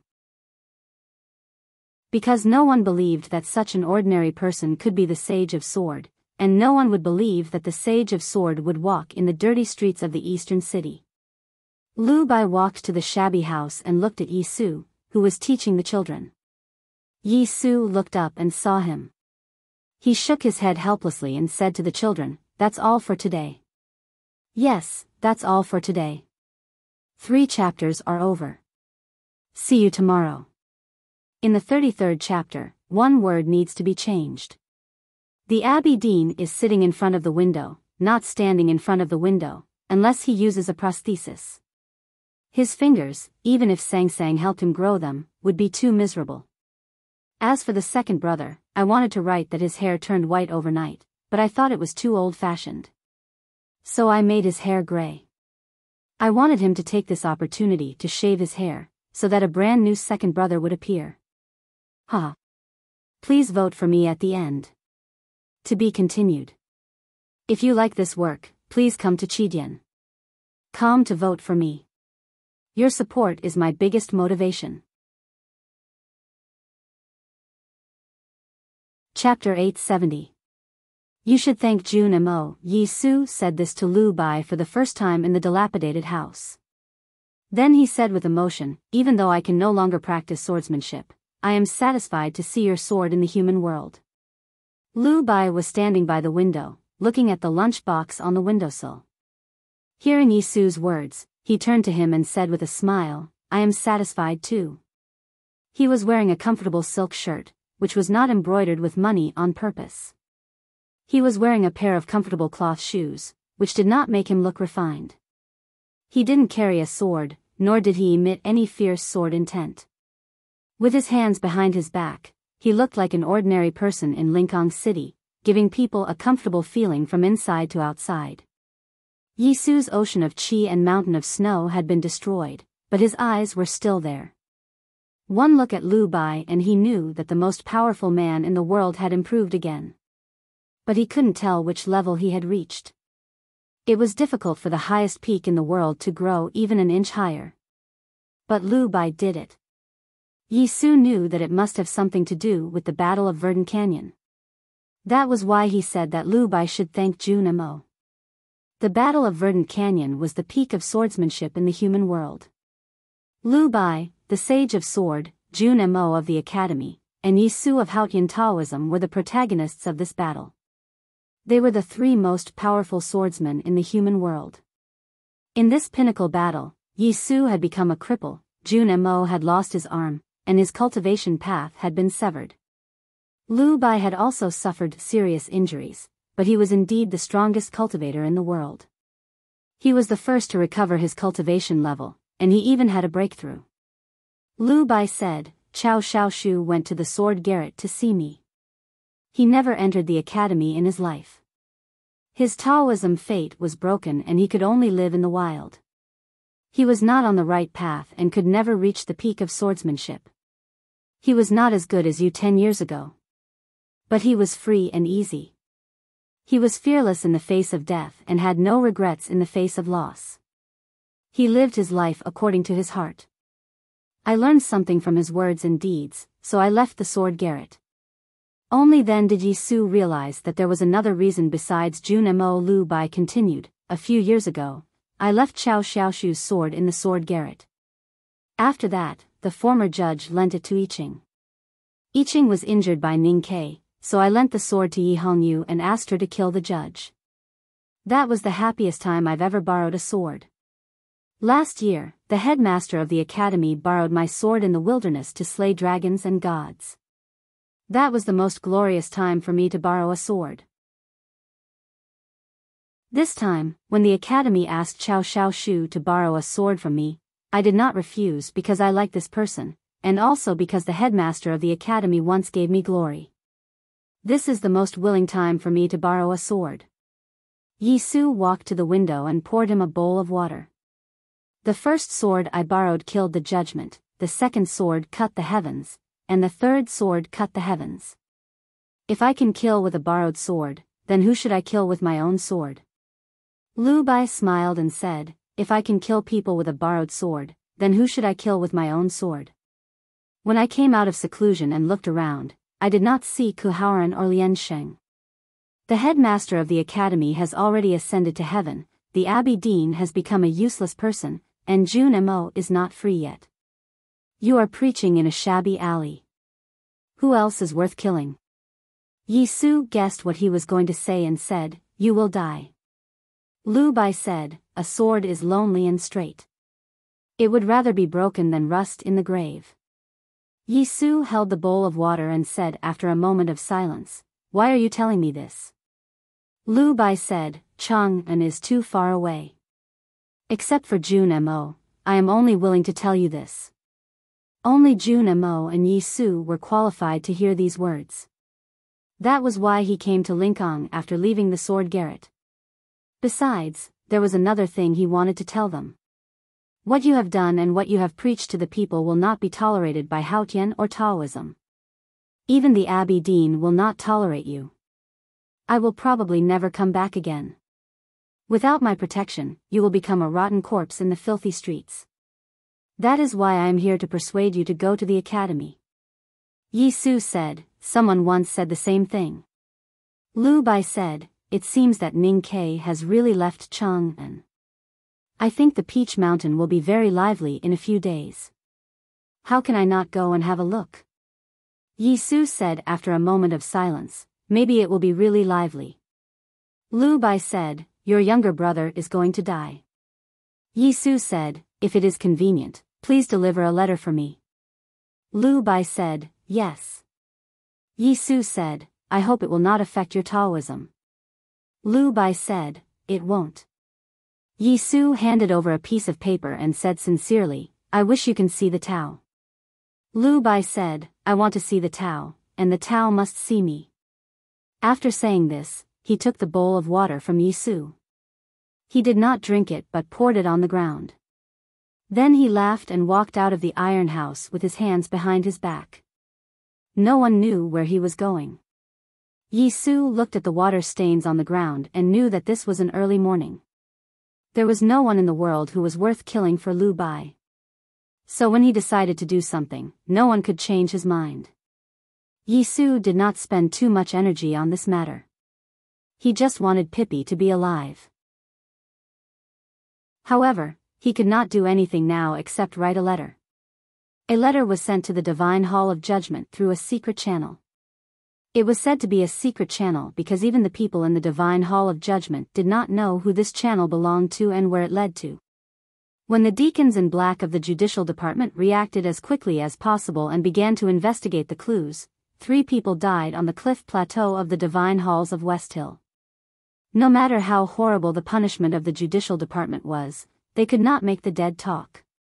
There was a sword drawn on the cover of the letter, and it was written that the great divine priest of judgment would read it in person. The deacons of the Judicial Department had long been in awe of the woman on the seat of heavenly black jade. They did not dare to act on their own, nor did they dare to let other divine halls know. They quietly sent the letter to the divine hall. Yi Hongyu looked at the cover of the letter and knew where it came from. Several years ago, a letter had been sent to her through this secret channel. However, at that time, she lived in a remote stone house on the cliff plateau and was in the most difficult period of her life. That letter was very important to her at that time. She did not know why Lu Bai wrote to her at this time. When she opened the cover and saw the familiar but strange handwriting, her fingers could not help but stiffen. After reading the letter, she was silent for a long time. In front of the verdant canyon, she had arranged more than 10 deacons in black and several West Hill divine guards to protect Yisu. In less than a few months, these people died one after another. She was very clear that some people in Haotian Taoism wanted to kill Yisu to gain some kind of spiritual recognition. What really worried her was that she did not know where Yisu had gone and whether he was safe and sound. It was not until she received this letter that she knew that her brother had been in Linkong City in the South Jin Kingdom. With the secret protection from the sword Garrett, he should be safe. She felt a little relieved. However, thinking of what her brother had written in the letter, she frowned again. A faint Haotian's divine flame overflowed from her palm. The letter and the cover of the small sword were burned into ashes. She slowly let go of her hand and looked in the direction of the Divine Hall of Light. Yi Hongyu could guess who the person in the Divine Hall of Light was and why he did not want to see her.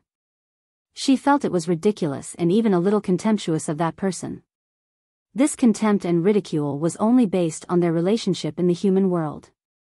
After all, that person was a superior being. What could she do? Years ago by the North Yen Lake, Yisu was ordered by Haotian to stop her from killing Long Qing. From that moment on, she began to doubt Haotian and felt disappointed in her brother. However, what happened by the Sisui River made all her doubts disappear. Yisu had reminded her in front of the verdant canyon. He had also doubted it, but then he suffered a painful failure. Maybe it was Haotian's punishment for him. There was no moon tonight because of the thick clouds and fog. Ning Ke slowly climbed up the dark precipice at the back of the Peach Mountain.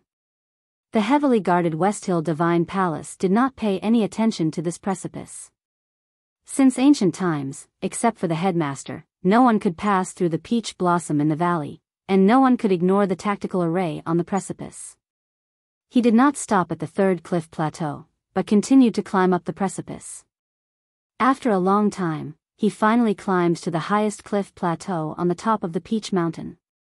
The route he chose was the most remote part of the cliff plateau, right behind the Divine Hall of Judgment. He gently wiped off the rock debris on his hands on his legs and looked at the dark and solemn Divine Hall in front of him in silence. There was no doubt that this was a gamble. In the original plan of the academy, this was the last resort. They could only choose it when there was no other way. However, he had been silent for many days and still could not guarantee Chin Pippi's life. Therefore, he had to take the risk here. The Divine Hall of Judgment was very quiet, especially on the side facing the precipice. There were no patrolling cavalrymen of the Divine Hall, not even black-robed deacons or red-robed priests. The space inside the Divine Hall was extremely large, extremely magnificent, and extremely monotonous. The black floor reflected the light of the crystal lamp, but it did not feel warm at all, only cold and solemn. This feeling was very in line with the word judgment and the temperament of the current master of the divine hall. But in Ning Kei's eyes, the divine hall of judgment was like a big tomb, and the black jade throne was like a coffin. He looked at the beautiful woman sitting on the black jade throne with her eyes closed, supporting her chin, and said, "Help me." The black jade throne was very large, like a sea of blood. She wore a blood-colored divine robe of judgment and sat on the huge throne, like the thickest and coldest drop of blood in the sea of blood. The black jade throne was very cold, like a blood crystal coffin. She closed her eyes and supported her chin with her eyelashes still, as if she was the princess sleeping in the blood crystal coffin and could hardly wake up. She opened her eyes. The sea of blood began to undulate, and the blood coffin slowly opened. She did not look at Ning Kei, but at the black floor in front of the throne. She said, "Is this the promise of life and death? I can't stand it anymore. 1 chapter today, 3 chapters tomorrow. To be continued." If you like this work, please come to Chidian.com to vote for me. Your support is my greatest motivation. Chapter 871. If the Divine Hall knew that Ning Kei was on the Peach Mountain, he would definitely die. Yi Hongyu said that it was a promise of life and death because he had come to the seat of heavenly black jade bravely, or perhaps foolishly. Then his life was in her hands. Her tone was a little sarcastic, because the words, promise of life and death, not only described the situation that Ning Kei was facing, but also the reason why he came to the Peach Mountain. What was love in the world? It made people pledge their lives to each other. It was usually because of love. Ning Kei didn't come to the Peach Mountain for her. He probably didn't come for Chen Pipi, who was imprisoned in the U prison. He must have come for the person in the Divine Hall of Light. Losing one's head for love and seeking one's own death, what a foolish choice this was. Yi Hongyu had always thought that Ning Kei was one of the few people in the world who was as calm and sensible as she was. Therefore, she could not help but feel disappointed when she saw him indulging in the childish choice of dying for love like the male protagonists in novels. Naturally, she mocked him. Ning Kei and she were indeed the same kind of people. Hearing this sentence, he understood the hidden meaning in her words. After a moment of silence, he said, "This time I ask for your help, not because of her, but because of Pippi. You and he had the same childhood memories. Can you really watch him be burned to ashes?" Yi Hongyu said expressionlessly, "My childhood memories are the same as the one in the Divine Hall of Light and you. They are the images that I want to forget and hate the most." As she spoke, she was still leaning on the seat of heavenly black jade. She looked at the black ground in front of the seat of heavenly black jade. She did not turn around or look at Ning Kei, who was below the seat of heavenly black jade. Ning Kei looked at her beautiful profile and suddenly said, "I met Yi Su in Lingang." If Yi Hongyu had heard Ning Kei's words before she received the letter, she might have said something different. Then no one would know how this conversation would end. She just said indifferently, "Haotian knows everything in the world. You can hide your arrival from the hierarch and me, but you can't hide it from her. I don't know what Haotian is thinking, so I won't interfere. You are destined to die on this mountain, not in my hands." After saying this, she closed her eyes and said no more, as if she was going to sleep again. No sound could be heard in the empty Divine Hall of Judgment. It was so quiet that it was frightening. Ning Kei kept silent for a long time and then stepped back. When the huge and cold crystal lamp above the Divine Hall of Judgment could no longer shine on his face, he said to her, "Thank you." From the moment he entered the Divine Hall of Judgment, he had given his life to Yi Hongyu. As long as she opened her eyes and glanced at him or said a single word, countless experts of the Divine Hall would appear. However, she did nothing. He was grateful for her warning and also for not killing him. There was no more sound in the darkness, not even the sound of breathing. Ning Kei left without a sound. Yi Hongyu still did not open her eyes. She sat quietly on the black jade throne. Many years ago, she had told Ning Ke that one day, they would meet on the battlefield, and one of them would die. There had never been any good memories between them that could last longer than life and death. Killing Ning Ke could put an end to the war immediately. Logically speaking, as the great divine priest of judgment, she should not have any hesitation. However, she chose to remain silent. Because she wanted Chin Pippi to live. Since she could not do anything for her brother, she could only hope that Ning Ke could do it. The most important problem was that she did not know if the person in the Divine Hall of Light was watching here. She did not know what arrangement that person had made for Ning Quebec. The person who should have been above the vault of heaven had come to the human world. Therefore, the human world had become chaotic and complicated. Even if the great divine priest of revelation, Li Qingshan, and Master Qishan were reborn at the same time, and the Abbey Dean had returned to his peak state, they would not be able to figure out the final direction of the chess game. Because heaven was unpredictable. It was silent in the divine hall of judgment. Yi Hongyu sat quietly on the black jade throne with her hands supporting her chin. She thought of the coming right to light and gradually fell asleep. She did not want to think about it anymore. The blood-colored judgment god robe covered her perfect body. The blood-colored black jade throne nourished her mental state. She looked dignified and lonely at the same time. In the autumn of the 3450th year of Daji, the right to light was officially held on Peach Mountain. Several small towns in front of Peach Mountain had been heavily guarded. More than 2,000 papal cavalrymen wearing armor with talisman lines rode on handsome horses and patrolled around vigilantly. The front yard of Peach Mountain was even more guarded. More than 100 West Hill divine guards carrying divine knives were watching the passages around like eagles. In the early morning, envoys and believers from various countries entered the mountain one after another. However, the mountain path was silent. No one dared to make a noise. It was not because of the calming effect of the ritual music coming from the front yard, but because of the solemn and sacred atmosphere that enveloped the entire Peach Mountain. More than 10 talisman masters and array tactical masters stood in the center of the front yard of Peach Mountain and began to activate the array that had been set up beforehand. The array was activated. The autumn wind on Peach Mountain gradually became stronger. Peach blossom petals were scattered in the wind.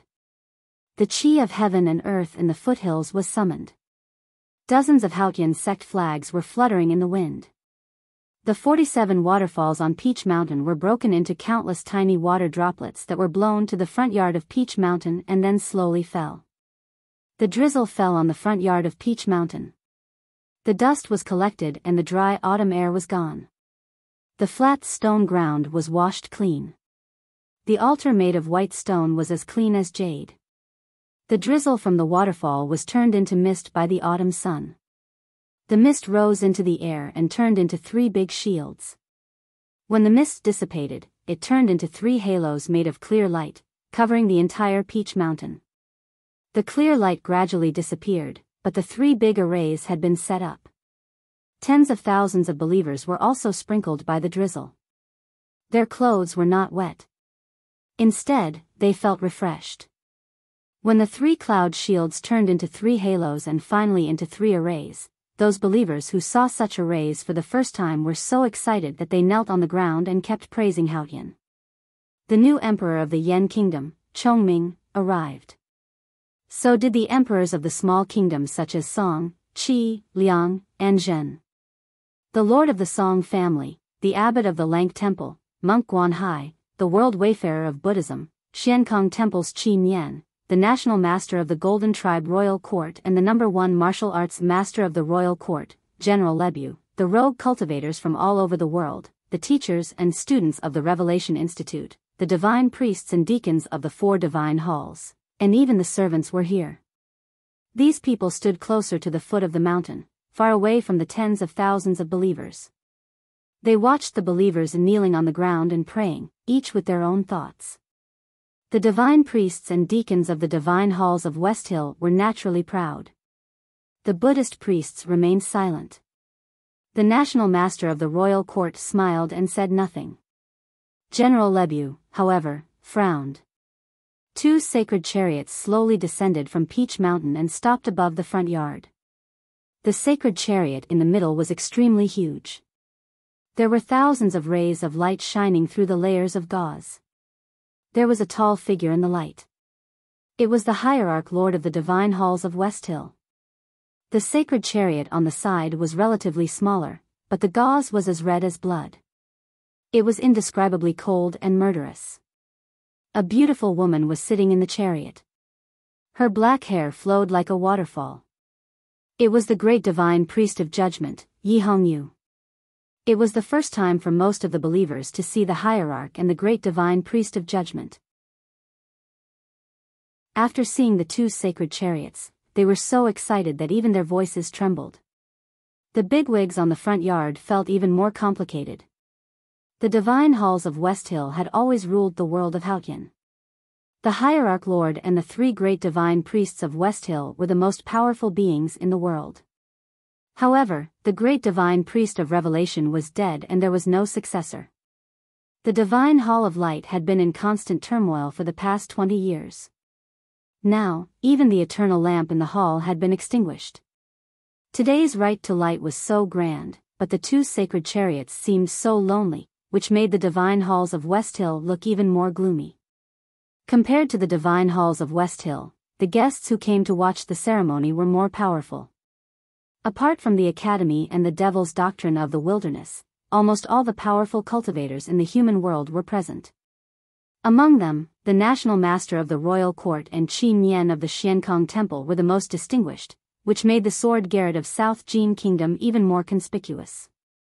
The representative of the sword garret of South Jin Kingdom was Lu Yiqing. This blind swordsman in the knowing destiny state was rumored to have killed the emperor of South Jin Kingdom. However, compared to the other people at the right to light, he was still lacking.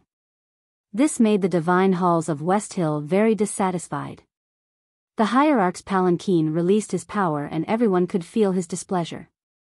At this moment, a white line suddenly appeared in the clear blue sky above Peach Mountain.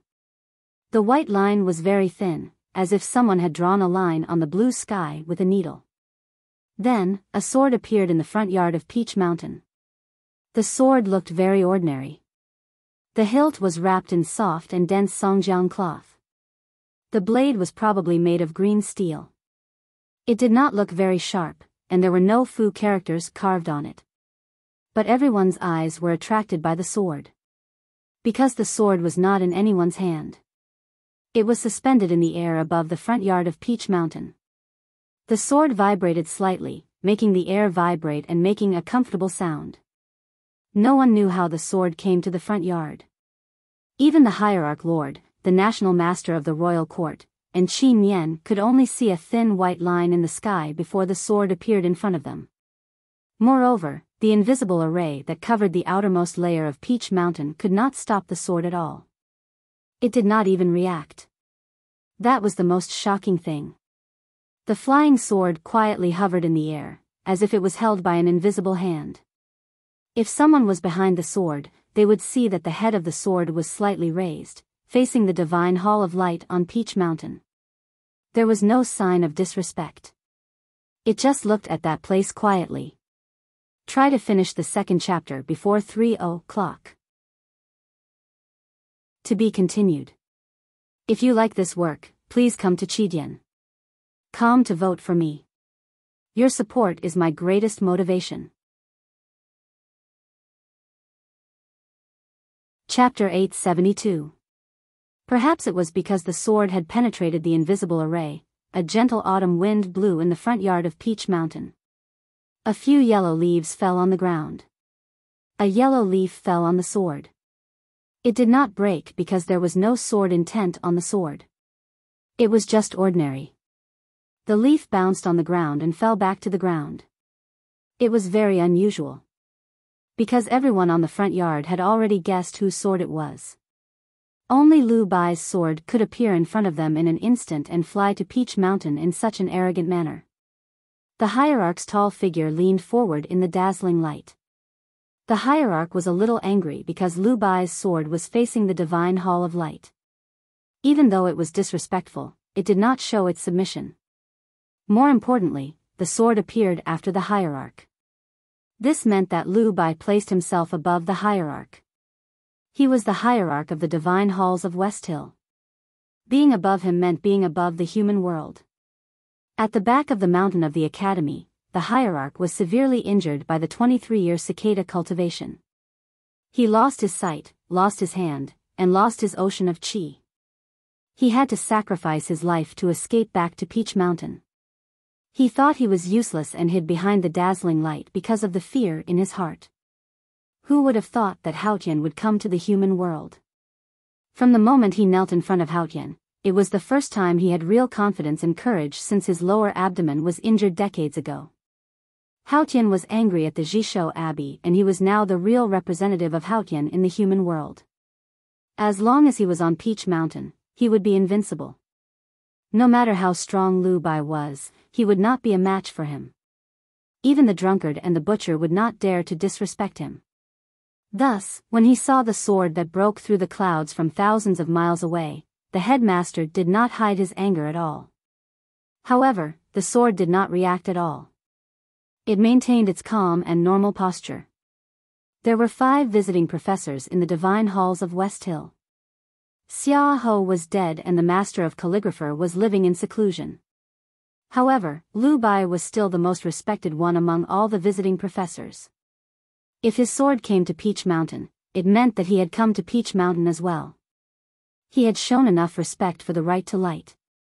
Under such circumstances, the hierarch could not do anything rash. The chief of the Revelation Institute was standing beside the sacred sedan. He was in charge of the arrangements for the right to light today. Seeing that the hierarch did not give any orders, he signaled for the ceremony to begin. The sacred Taoist canon music resounded throughout the Peach Mountain and gradually gathered in the front yard.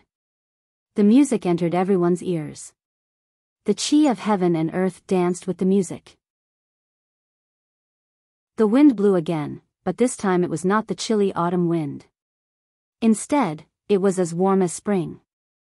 The peach blossoms in the valley swayed gently in the wind and their petals became more tender. They began to bloom in autumn and then floated down the Peach Mountain with the wind, dancing in the air above the front yard.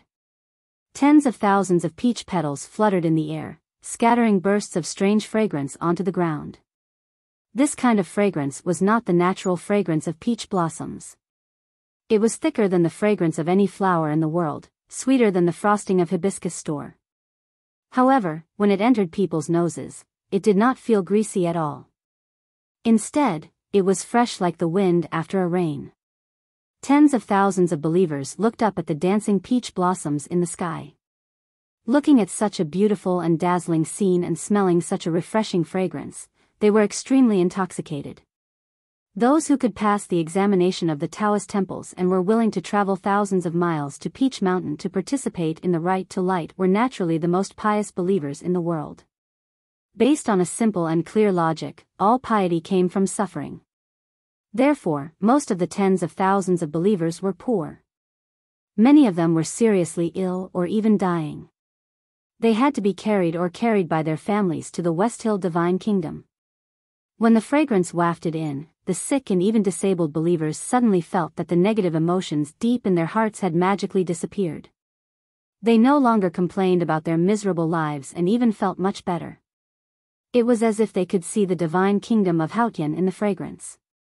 The crippled believer threw away his crutches and knelt on the ground, supporting his trembling body with his hands. He kept kowtowing to Peach Mountain. The seriously ill believer on the stretchers ignored his family's dissuasion.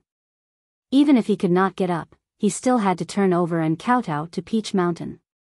He supported his weak body and kept touching the ground with his forehead. In autumn, the front yard of Peach Mountain was filled with a warm spring breeze. Tens of thousands of peach blossoms danced in the wind, exuding an intoxicating fragrance. Suddenly, the wind stopped and the peach blossoms fell. The peach blossoms fell and turned into a magnificent flower rain. Tens of thousands of believers were bathed in the flower rain. All of them had knelt down. The peach petals fell on their bodies and gradually turned into soft light particles. They seeped into their clothes, their skin, and finally into their flesh and blood. Then, they gradually disappeared. Although the crippled believer did not grow a new limb, he could no longer feel the pain from his broken leg. The pus-filled wounds became very clean and healthy skin appeared on the red and tender flesh. The seriously ill believers gradually regained their vitality. Their pale faces turned red at a speed visible to the naked eye. The illness that had tortured them for countless years was washed away by the peach blossoms. The believers who did not suffer from illness, because of their piety, also received great favor from God. The white-haired old man suddenly discovered that he had grown black hair, and the young man felt his body filled with strength. He had never felt so healthy and strong in his life. The woman's face became taut and smooth. If one looked closely, one could even see a few dark-skinned female believers. Their faces seemed to have become much whiter, as if they had put on several boxes of expensive Chenjinji cosmetic stores cosmetics. The front yard of Peach Mountain was filled with cheers and cries of joy. Tens of thousands of believers kowtowed to Peach Mountain, weeping and thanking God for the blessings he had bestowed upon them. The Right to Light was the grandest ceremony of Haotian Taoism. It meant that Haotian had sent a miracle to the human world. The tens of thousands of believers on the front yard of Peach Mountain had never doubted it, but it did not mean that the envoys did not. After all, miracles only appeared in the scriptures and no one had ever seen it with their own eyes. However, as the scene unfolded before their eyes, no one dared to doubt it anymore. Everyone knelt down. The peach blossoms were everywhere. The sick were cured and the healthy were eliminated. If this was not a miracle, then what was? The divine priests and deacons of the divine halls of West Hill had already knelt down. The national master of the royal court and General Buell were the first cultivators to kneel. Soon, the envoys and the rogue cultivators followed suit. Qi Nian of the Xiankong Temple, Guanhai of the Lank Temple, and the monks of the White Tower Temple were still standing. They were worshipping Buddha. However, facing the miracle from Haotian, the monks looked extremely solemn. They put their palms together and bowed. Qi Nian looked at the peak and bowed deeply. He was touched by God's mercy. The sword in the air, facing the divine hall of light, also bowed slightly. The crying, thanking, and praying in the front yard of Peach Mountain gradually stopped. After a series of complicated procedures, the most important part of the right to light had finally come. The sacrifice to heaven. Countless Taoist temples in the human world offered sacrifices to heaven every day. Not to mention a place like the divine halls of West Hill. They were very familiar with the process. However, since it was the grandest right to light, it was naturally different from the ordinary ones. The white stone altar in the front yard of Peach Mountain was proof of that. More importantly, the sacrificial offerings for the right to light must be extraordinary. The altar near the white stone altar was filled with rare treasures offered by various sects and rogue cultivators. There were even 2 herbs needed to make the heavenly power pill. One could imagine how much effort the believers of Haotian had put in for this right to light. However, compared to the official offerings of the right to light, these rare treasures and the 2 herbs were too shabby, because today's offering was a person. That man was certainly not an ordinary person. He was called the peerless genius of Haotian Taoism the moment he was born. He had the purest blood of Haotian Taoism. Both his paternal and maternal lineages were the noblest inheritance of Haotian Taoism. He had studied and lived in the unknown place of Haotian Taoism since he was a child. Later, he went to the academy in Chang and to study with the headmaster. He was the youngest knowing destiny state cultivator in the cultivation world. He had even taken the heavenly power pill. He was the only Chinpipi in the world who belonged to the academy and Haotian Taoism. The warm autumn sun warmed the white stone altar. However, when the altar was opened, a cold aura seeped out from the ground and almost froze the entire altar. This was because the bottom of the altar led directly to the U-prison. The white stone altar opened and closed again. 2 West Hill divine guards appeared in front of everyone with Chinpipi in custody. Chinpipi was still wearing the uniform of the academy. No one knew if this was the Divine Hall's arrangement or if he was too lazy to change after he was captured and brought back to Peach Mountain. He did not have any restrictive talismans on him, nor did he have the usual shackles on prisoners. Even his hands were not tied with ropes. The West Hill Divine Palace was not worried that he could escape. Although he did not have any restrictive talismans on him, the ocean of chi and mountain of snow in his body was personally set by Haotian. No one could undo it. Around the altar were envoys and cultivators from various countries. Some of them did not know Chin Pippi and only a few had seen him before. However, through the Divine Hall's deliberate propaganda, everyone knew that he was Mr. 12 of the Academy and that he was his father and son with the Abbey Dean of Jishou Abbey. No one spoke. It was quiet. Some did not know what to say, while more did not dare to say anything. The West Hill Divine Palace had chosen Chin Pippi as the sacrifice for the right to light. This meant that after thousands of years, the internal structure of Haotian Taoism had finally changed. This meant that the heavens were dissatisfied with Haotian Taoism, especially with Jishou Abbey. On the other hand, it was a cruel punishment for the Academy.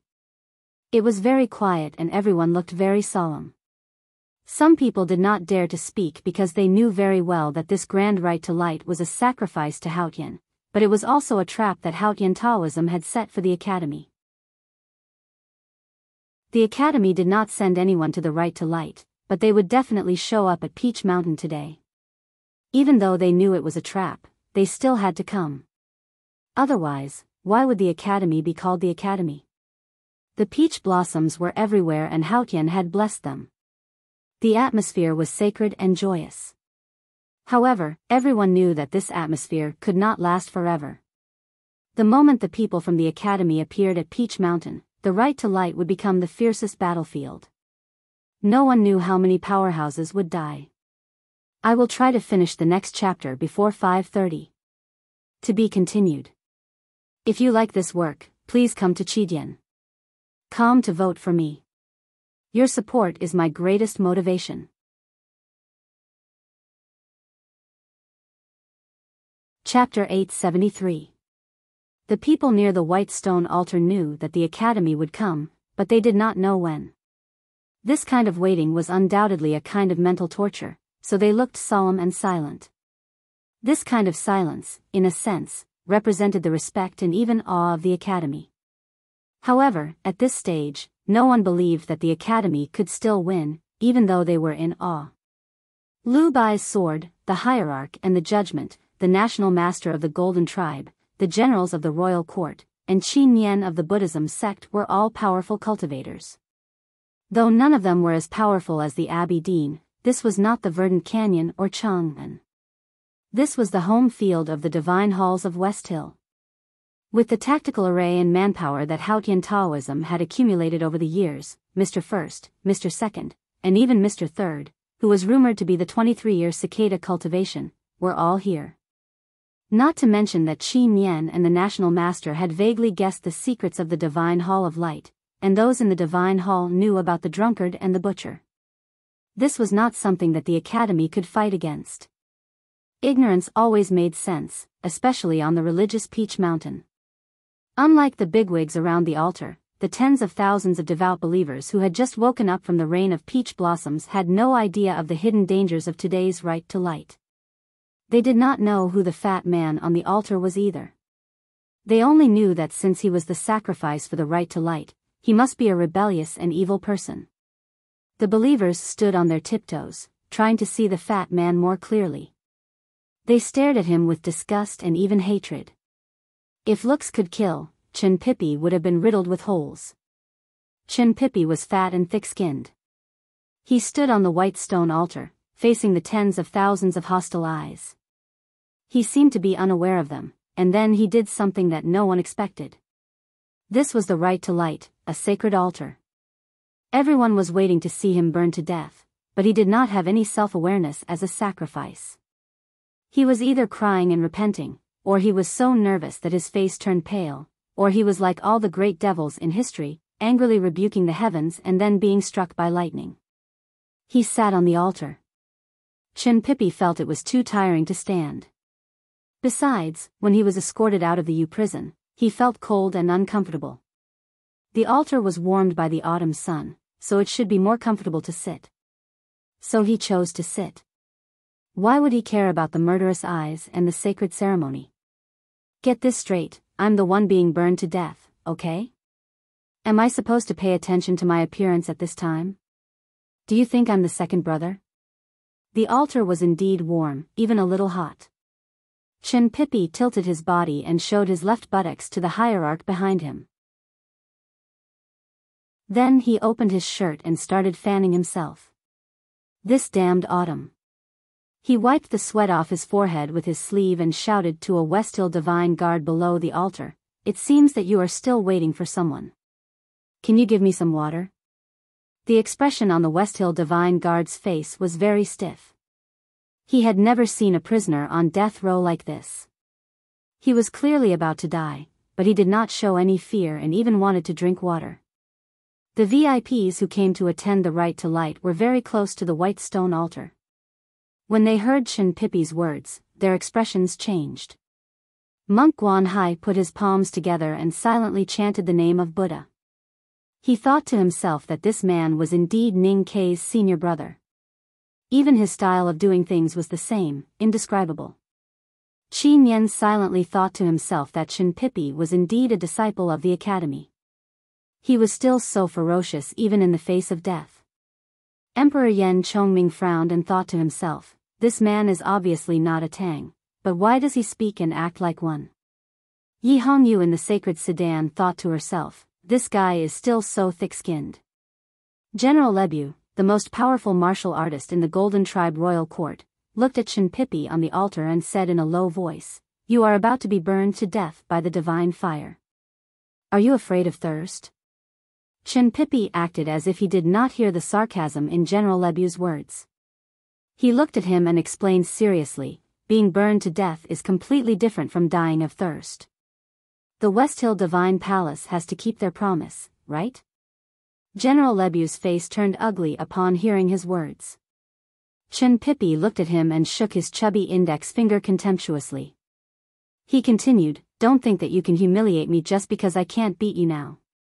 If I were still the same old me, Lebu's face turned even darker. He took a step forward and then returned to the side of the nation master. Chinpipi looked at the footprint left by his right foot on the hard ground and thought to himself, damn it, even if my ocean of chi and mountain of snow is not destroyed, I probably can't beat this man. The academy was particular about taking things for granted.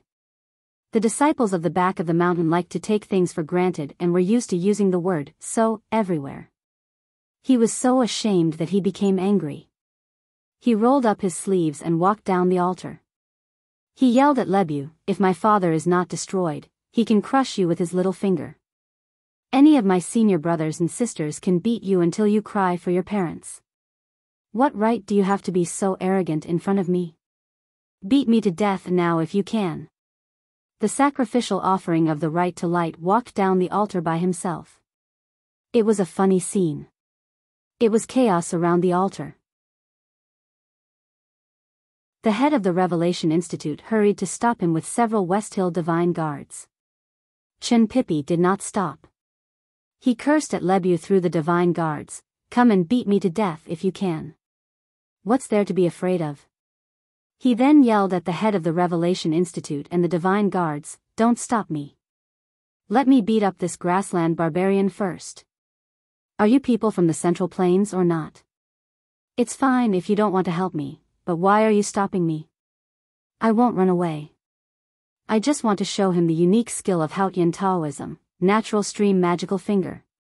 His ocean of chi and mountain of snow had been destroyed. It was difficult for him to catch a chicken, let alone the natural stream magical finger. But he still yelled desperately. He did not look like a genius of Haotian Taoism. He was more like a ruffian in the city. The divine hall felt like they had caught a chicken. They wondered if the sacred and solemn right to light was going to become a ridiculous farce. The head of the Revelation Institute said sternly, don't say anything. This is the respect of the divine hall to the Abbey Dean. If you don't want to be stuffed with your stinky socks, you'd better behave. Chen Pippi looked at the headmaster, who was also in the knowing destiny state, and said helplessly, "You are really knowledgeable. You can even deal with me." Without waiting for the head of the Revelation Institute to reply, he held his head high and said, "I want water. If you don't give me water, you can just kill me now." The national master of the Golden Tribe, who had been silent and smiling, suddenly spoke. This ordinary-looking old man was playing with the small wooden tripod in his hand. He looked at Chen Pippi and said, "The Abbey Dean is far away from the immortal world. Ordinary people like us can never hope to catch up to him." What Lebu said was indeed inappropriate. "I apologize to you on his behalf." Chen Pippi squinted and looked at the small wooden tripod in the hands of the national master of the Golden Tribe. He found it familiar. Thinking of the title of the great divine priest of precious tripod, he became even more uncertain. The national master of the Golden Tribe looked at the head of the Revelation Institute and said with a smile, "I think it's okay to give him some water." The Golden Tribe royal court, which was the most powerful force in the wilderness, had changed their faith and became a follower of Tingri heaven. They were bathed in the glory of Haotian, just like the Central Plains. This was the biggest success of Taoism in countless years. The war that started last autumn almost drove the Tang Empire into despair. The West Hill Divine Palace followed the example of the Tang Empire's Southern Gate Temple and officially conferred the national master of the Golden Tribe as the great divine priest of precious tripod. This was because the Golden Tribe royal court was as important to Taoism as the Tang Empire. The national master played the most important role in changing the faith of the Golden Tribe royal court. If it were not for his prestige in the grassland, how could Haotian Taoism successfully preach in the grassland? For the West Hill Divine Palace, it was still a mystery how the preaching divine priest who went to the wilderness could persuade the unfathomable national master. It would be fine if the national master had seen Haotian's miracle with his own eyes. However, as the war started, the Golden Tribe royal court fully cooperated with Taoism. The divine hall had no reason to doubt it. They could only attribute it all to the great will of Haotian Taoism. The head of the Revelation Institute looked at the hierarch's sacred sedan and did not hear any objections. He then waved his hand to signal the West Hill Divine Guards to bring a bowl of water. Chen Pippi held the bowl of water and sat on the white stone altar. He looked around and frowned slightly. The more solemn and sacred the right to light was, the more annoyed he was as a sacrifice. Therefore, he had made a scene earlier. But more importantly, he wanted to make the scene more chaotic. It would be best if he could find a way out of the chaos and let that barbarian called Lieb slap him to death with one palm strike. Chen Pippi was afraid of death. He was afraid of being burned by Haotian's divine flame or killed by a palm. But he was indeed seeking death, and a quick one at that. He did not want his fellow disciples from the academy to take the risk to save him. That day when he dragged the handcart in the wind and snow, he saw her. From that moment on, he knew that the academy could not win. Even if the headmaster was still in the human world, he could not win, not to mention that the headmaster had turned into the moon. After knowing that he had become a sacrifice for the right to light, he began to try to die. He hit the wall, refused to eat, bit his tongue, cut his wrists, swallowed porcelain pieces, destroyed his snow mountain and ocean of chi, and tried many other ways. However, the judicial department was very experienced in this aspect. The woman in charge of the judicial department knew him very well. He had no chance of success. As for destroying his snow mountain and ocean of chi, which seemed to be the most feasible, his snow mountain and ocean of chi had already been destroyed. How could he destroy it a second time? Chen Pippi frowned because he could not find Ning Quebec. Then he was happy because he did not see Jun Mo and Yi Su. His two most respected senior brothers and Tang Xiaotang did not appear. Frowning and happiness, these two different emotions showed the subtle difference between Ning Ke and the others. It was hard to describe, but if one were to force it, it would be the following. You and I are senior brothers and junior brothers are also brothers. I saved your life, so you have to save mine. Even though I said at the stone window that I did not want you to save me, how could you not come to save me? Of course, Chin Pippi did not want Ning Kai to come. But he felt a little disappointed and wronged when he could not find Ning Quebec. Moreover, there were tens of thousands of people in the front yard of Peach Mountain, but he did not know anyone. Wouldn't it be too lonely to die like this? Then, he saw the blood-red divine chariot and Yi Hongyu sitting in it. He realized that there was actually someone he knew. Even though he was about to die, he was still subconsciously afraid. Then he said something that he had wanted to say since he was a child. Yi Hongyu, you heartless girl. He held his belt and shouted in grief and indignation, when I was a child, my senior brother bought me 5 sugar cakes, and I let you eat 3. Now you have the nerve to watch me burn to death. I only peeped at you bathing once, right? How about I let you watch me today? Yi Hongyu, who was in the sacred sedan, wanted to tear his mouth apart. The headmaster of the Revelation Institute, who was standing by the altar, regretted not gagging him earlier. The sacred and solemn right to light had finally become absurd because of the sacrifice. The headmaster of the academy once said that Chin Pippi had a pure heart and was optimistic, so he entered the knowing destiny state. This was also the principle of the academy, so he became the youngest person to enter the knowing destiny state. He was just that optimistic, even though he was about to die. But he did not know if Haotian would find this really funny. I wrote it quite funny. I have already said that this night is a comedy, but you just did not believe me. There is a separate chapter below. It is not about canvassing for votes, but an announcement of several important things. To be continued. If you like this work, please come to Chidian. Come to vote for me. Your support is my biggest motivation. Chapter 874. The opening was clear. It was not to canvass for votes, but to report a few things. The first thing was that our dark-skinned Sang Sang won the best female lead in the role competition. Warm applause. As the honorary leader of Sang Sang's party, I would like to express my sincerest gratitude to everyone. Miss Shanshan, with thin eyebrows and thin lips, won the 3rd place for the best supporting female lead. Miss Yi Hongyu, who was covered in golden threads, won the best supporting female lead instead of the best male lead. She was still in the top 5. Warm applause. On behalf of the 2 ladies, they thanked everyone for their love. The second thing was that the 3rd episode of Showa Ye's Simplified Chinese had been published on all major websites. There was a link posted by Lazy at the top of the book review section. If everyone wanted to buy the physical book, they could buy it online. There was a discount, and it was more convenient. The third thing was that Chidian and YY had organized a novel-telling activity. Showa Yi was honored to be the subject of the story.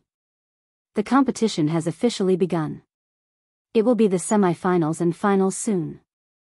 On the 27th, during the finals, I might go and watch.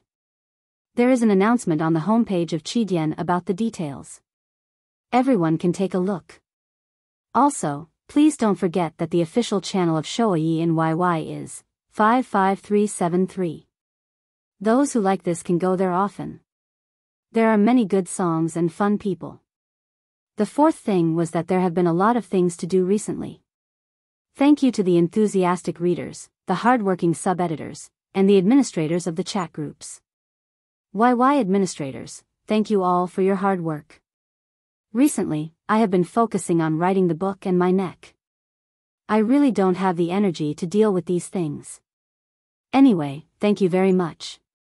To express my gratitude, and probably because I had a good time writing the 3 chapters today, I will continue writing the 3 chapters tomorrow. See you tomorrow. To be continued. If you like this work, please come to Chidian. Come to vote for me. Your support is my greatest motivation. Chapter 875. She stood in the divine hall of light, looking down at the front yard of Peach Mountain with her hands clasped behind her back. She did not find it funny, only a little ridiculous, to see Chin Pippi making a scene and acting shamelessly. She remembered who Chin Pippi was. She had seen him many times in Chang'an and had even cooked noodles for him. He had the purest blood of Taoism. Even though he had lived in a disrespectful place like the academy for many years, deep in his heart, he still had faith in himself. Naturally, he also had doubts. The teachers and students of the Revelation Institute stood by the forest in the front yard of Peach Mountain, along with dozens of inconspicuous servants. Ning Ke stood in the crowd, watching the farce at the altar. He could not help but feel anxious. That night, Yi Hongyu let him out of the divine hall of judgment, which meant that there was a possibility. Coupled with her relationship with Yi Su, she should at least remain neutral today. However, she was the great divine priest of judgment. How could she tolerate being accused in front of tens of thousands of people that he had seen her naked when she was young? There were many others who were as worried as Ning Ke, including the head and deputy head of the Revelation Institute who presided over the right to light. Everyone in the divine hall knew how terrifying the great divine priest of judgment was. What if she was really angered by Chen Pipi and killed him before the right to light? The head of the Revelation Institute did not dare to look at the sacred sedan of judgment. He ordered the West Hill Divine Guards to put Chen Pipi on the altar. With the approval of the hierarch, the right to light began as soon as possible. During the sacrificial ceremony, the Divine Hall did not announce Chen Pipi's crimes. Instead, it started right away. The head of the Revelation Institute held a silk scroll made of gold and read the chapter of worship to heaven from the West Hill scriptures. This chapter mainly talked about the great merits Haotian had bestowed upon the human world. It had always been considered the most important of the 3 sacred chapters. The chapter to heaven from the scripture was the official right to light. The head of the Revelation Institute calmly and sincerely read the right to light. Every time he read a sentence, the teachers and students of the Revelation Institute would repeat it in perfect harmony. No one knew if there was a priest directing them or if they just did it on their own, but the tens of thousands of followers also began to repeat the right to light like the teachers and students of the Revelation Institute. The chanting grew louder and more orderly, like the waves on the sea, each higher than the last, yet perfectly spaced between the waves. Gradually, it resounded throughout the Peach Mountain, as if it wanted to be heard by the high sky. Chen Pipi sat on the white stone altar and picked up the bowl of water he had placed on the ground. He regretted that he had failed to provoke Yi Hongyu into killing him. He wanted to drink some water to soothe his throat. Suddenly, he heard waves of chanting coming from all around Peach Mountain. His right hand, which was holding the bowl, froze. He was born in Haotian Taoism and had memorized the West Hill scriptures since his childhood. He knew that the eulogy to heaven was very long. The people of the Divine Hall had just finished reading the first 2 paragraphs, which were full of believers' awe and love for Haotian. The next paragraph would describe Haotian's merits to the human world. His body froze. It was not because he subconsciously wanted to finish reciting the eulogy with the tens of thousands of followers, but because he sensed an indescribable pressure from the wave-like chanting. This pressure was absolutely pure power, absolutely high state, and did not belong to the human world at all. This pressure did not come from the pious chanting of tens of thousands of followers. It was summoned from the sky by the followers chanting. In other words, this pressure came from the sky. Chen Pipi looked up at the sky and saw that the autumn sun had become even more dazzling. Countless rays of light fell on the white stone altar and fell on him. The light contained absolute pure power and absolute high state. This was the pressure he felt. The pressure seemed to be pressing him into the white stone altar. He was sitting on the altar, and at this moment, he even felt that his buttocks were connected to the slightly hot white stone. His face turned pale and he frowned. The bowl in his hand was smashed into powder under the light, and the water in the bowl splashed all over him. Facing the pressure from the sky, humans would subconsciously surrender or hide.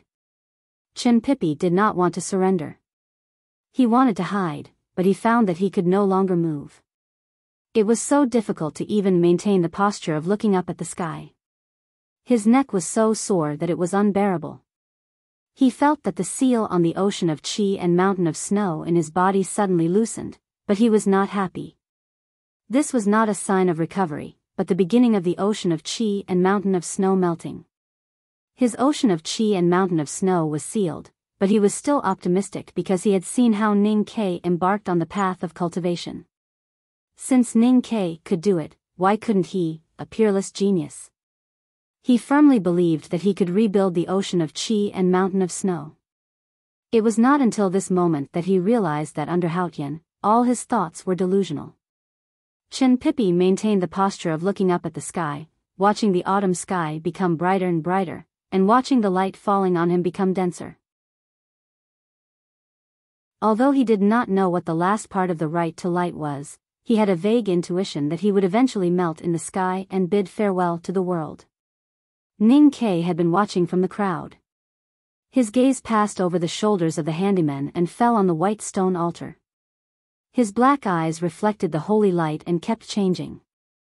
He was very familiar with the Haotian divine flame.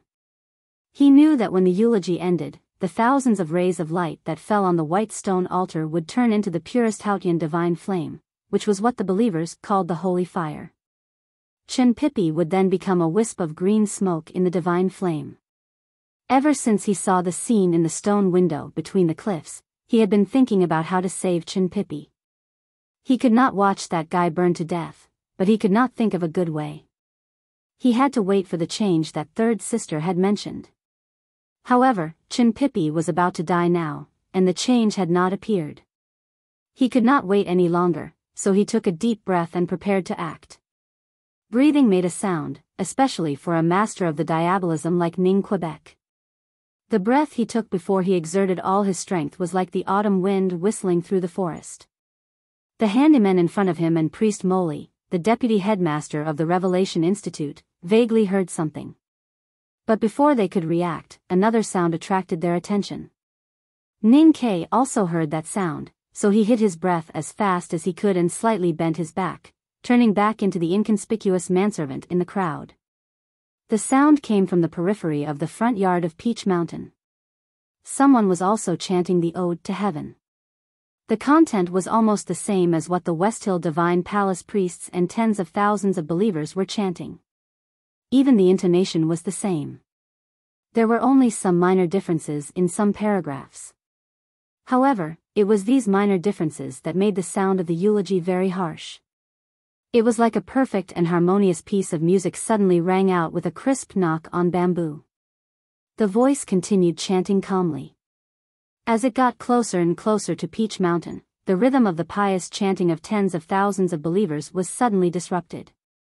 The believers kneeling on the ground looked back in astonishment. The solemn chanting became much softer. Only the teachers and students of the Revelation Institute and the divine priests were still persisting, fighting against the chanting coming from the foot of Peach Mountain. A group of people came from the foot of Peach Mountain. Some were young, some were old, some were young, some were male, and some were female. They wore bamboo hats and had dark skin.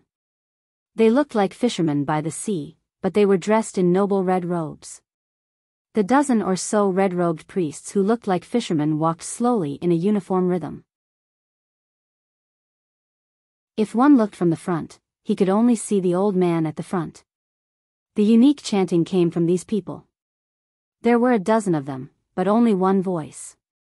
Compared to the chanting of the divine halls, this was the perfect harmony. The dozen or so people came to the front yard of Peach Mountain. A clear light appeared and the first array of Peach Mountain was revealed. However, the old man did not stop. He kept walking, his face expressionless. Even the chanting did not stop. The words of the worship to heaven kept ringing out. The clear light gradually appeared and then faded away without showing any power. The priests in red who looked like fishermen walked onto the front yard of Peach Mountain. The dozens of papal cavalrymen and the divine guards of West Hill who had followed them here did not know what to do when they saw this scene. The red robes they were wearing were real. They could not be forged from the divine halls.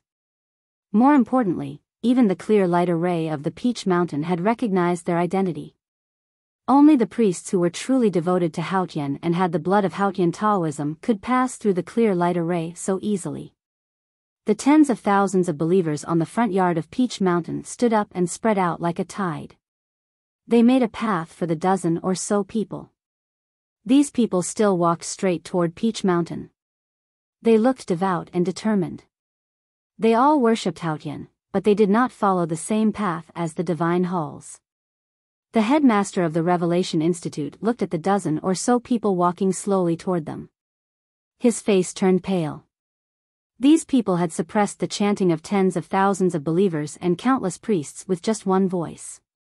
Naturally, it was not because of their cultivation, but because of their understanding of the eulogy. Therefore, these people had a better understanding of the West Hill scriptures than he did. Even the hierarch's understanding of the scriptures was not as profound as theirs.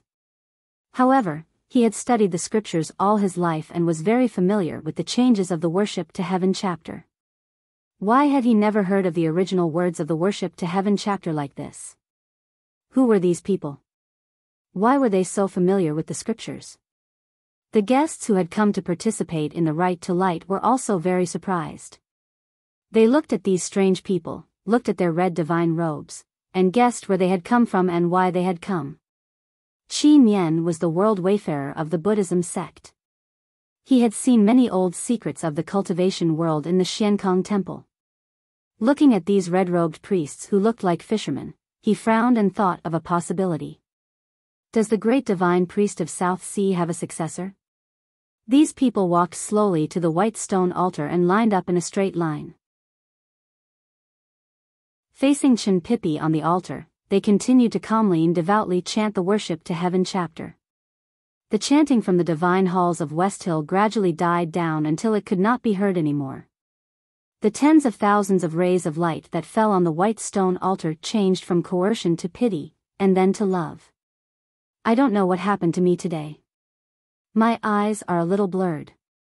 I will try to finish the next chapter before 3:00. To be continued. If you like this work, please come to Chidian.com to vote for me. Your support is my greatest motivation.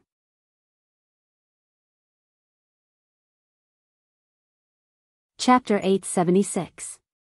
The chanting of the divine halls of West Hill had stopped, but the chanting of these strange people was still going on. Looking at their bamboo hats and the faint smell of fish, the headmaster of the Revelation Institute finally guessed who they were. His face turned even paler. Without any hesitation, he shouted with blood dripping from the corner of his mouth, "I will obey your orders." Break. This shout was the first sentence of the first paragraph of the West Hill scripture on birth to the world. It was integrated with his knowing destiny state cultivation and decades of chanting classics, so it was naturally extraordinary. The chanting in front of the altar finally came to a complete stop. However, what made the dean's heart palpitate was that these people's chanting didn't come to an abrupt end after his shout. Instead, it was like a fisherman's song, dragging out a long, smooth, and divine note before it ended. It's been 600 years. The headmaster of the Revelation Institute looked at the dozen people in front of the altar and said with a pale face, "It's been 600 years. Why did you come back?" Standing in front of the group was an old man with a dark face and deep wrinkles, like leather that had been pressed down by a heavy object for a long time. He had a short and sparse beard and a calm look in his eyes.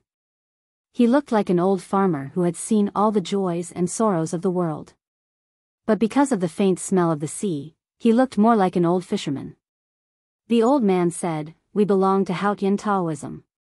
Why can't we return to the divine halls of West Hill?" The headmaster of the Revelation Institute was silent for a moment and asked, "May I know your name?" "Zhao Nanhai, from the South Sea." The old man looked at him and said, "The right to light is held on the Peach Mountain. The divine hall of light should be the host." "Since when is it the divine hall of revelation?" "The South Sea is the direct descendant of the divine hall of light. Since the great divine priest of light is empty, I have to come back to preside." The guests at the Right to Light today were either powerful cultivators or nobles in the secular world. They all had some understanding of the hidden history of Haotian Taoism. Hearing this, many people had already guessed the origin of this person. They were shocked and wondered if he was really a descendant of the great divine priest of the South Sea. The divine halls of West Hill was the center of Haotian Taoism's rule.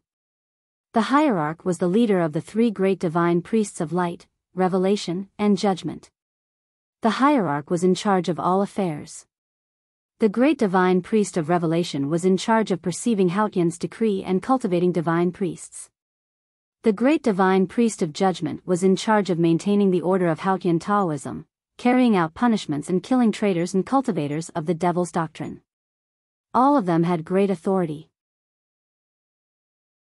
Only the great divine priest of light had no specific duties, but he was the most transcendent existence. The great divine priest of light was regarded as the mortal closest to Haotian. He was ranked first among the three great divine priests and even had a prestige no less than that of the hierarch. There was even a saying that there was no hierarch in the West Hill Divine Palace before the first year of Daji more than 3,000 years ago. The emergence of the hierarch was because Haotian Taoism tried to suppress the products of the School of Light.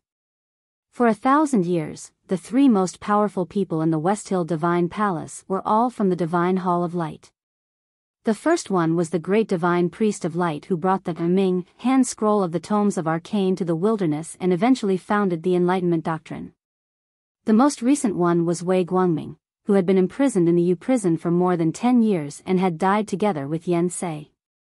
The last one was the owner of the Divine Hall of Light 600 years ago. The great divine priest of light studied the West Hill scriptures since he was a child and was highly respected. He went to the Jishou Abbey to read 3 volumes of the tomes of arcane. Haotian Taoism thought that he would become the next abbey dean of the Jishou Abbey. However, who would have thought that he had a chance to read the Buddha's notes and was enlightened? He began to try to comment and revise the West Hill scriptures that had been passed down for countless years. This was a huge project and also made Haotian Taoism feel uneasy. The scriptures were taught by Haotian. How could they be revised at will? At that time, the great divine priests of judgment and revelation and the hierarch all objected to his approach. They thought that he had gone astray. In the end, the academic disagreement gradually turned into a power struggle. The great divine priest of light state was unfathomable. Whether it was in cultivation state or in debating, he was not at a disadvantage when he fought against the three of them alone. There was also a fierce struggle within the divine hall. Wei Guangming escaped from the Yu prison and there were countless casualties on the Peach Mountain. Before that, the civil strife caused by the revision of the scriptures 600 years ago was the most tragic period in the history of the West Hill Divine Palace. The civil strife in the Divine Hall was so terrible that it affected Haotian Taoism's control over the human world. The Jishou Abbey, which was hidden from the world, had to take action. However, even the abbey dean and those reclusive elders could not tell who was right and who was wrong. At this moment, they could only make what they thought was the most correct judgment. Haotian Taoism did not allow the great divine priest of light to revise the West Hill scriptures and asked him and the dozen priests in red who were loyal to him to leave the Peach Mountain. However, they recognized his orthodox position. The great divine priest of light then left the Peach Mountain and went to the South Sea to preach. He made a great vow that unless Haotian sent a miracle or Haotian Taoism admitted its mistake, he would never step on land. After that, there was occasionally news from the South Sea. Some people floated on the sea in boats and went back and forth between the small islands to preach to the undeveloped savages. The news kept coming back to land. The preacher did not feel tired for many years and was honored as the great divine priest of the South Sea. It was not until decades later that the news of his death came. The West Hill Divine Palace always knew that the great divine priest of the South Sea was the great divine priest of light who had left the Peach Mountain. When they heard of his death, they could not help but feel sad and left an official memorial tablet for him in the Divine Hall. This was the origin of the great divine priest of the South Sea. After the death of the great divine priest of the South Sea, there was little news of someone preaching on the sea. Later, there was even no news coming back to land. The West Hill Divine Palace thought that the priests who followed him had already left or disappeared. Now that more than 600 years had passed, they thought that the lineage of light in the South Sea had already been broken. Who would have thought that the great divine priest of the South Sea had a successor and had returned to the Peach Mountain? The people around the altar were extremely shocked, especially the priests and deacons in the Divine Hall who knew about the past. Their expressions were extremely complicated. After 600 years, these people actually came back. Not everyone did not know that the lineage of the great divine priest of the South Sea had not been broken. For example, Yi Hongyu knew very well that Qin Pipi's mother was a direct descendant of the great divine priest. The hierarch also knew about this. The veil on the sacred sedan fluttered slightly. In the boundless light, the hierarch leaned forward slightly. He did not speak, nor did he look at the guests from the South Sea. Instead, he looked at Qin Pipi quietly. Half of Qin Pipi's blood was from the South Sea. So why did these people from the South Sea appear on the Peach Mountain today? Did they want to save him? The headmaster of the Revelation Institute wiped the blood off the corner of his mouth and looked at the old man of the South Sea called Zhao Nanhai. He said in a low voice, "Even though you belong to Taoism, do not forget the vow that the great divine priest of the South Sea made when he left the Peach Mountain." Zhao Nanhai said emotionlessly, "We of the South Sea have never expected you rotten people living on the Peach Mountain to admit your mistakes. But since you dare to hold the right to light, it means that Haotian has sent a miracle. We have returned from the South Sea. How have we broken the vow?" The headmaster of the Revelation Institute did not know how to answer. The right to light was paused. The West Hill scripture to heaven was not finished. The light that fell on the white stone altar gradually dimmed. Qin Pipi felt the pressure gradually disappear. The melting snow mountain and ocean of qi and even his internal organs stabilized. Only then did he realize that he was pulled back from the brink of death. He looked at the people from the South Sea in front of the altar and found them not familiar. He was very young when he left the South Sea. He had no memory of those people and the things that happened in the past. However, he knew that these people were his mother's relatives. In other words, these people were his relatives. Logically speaking, the people from the South Sea had saved his life, and they were also his relatives.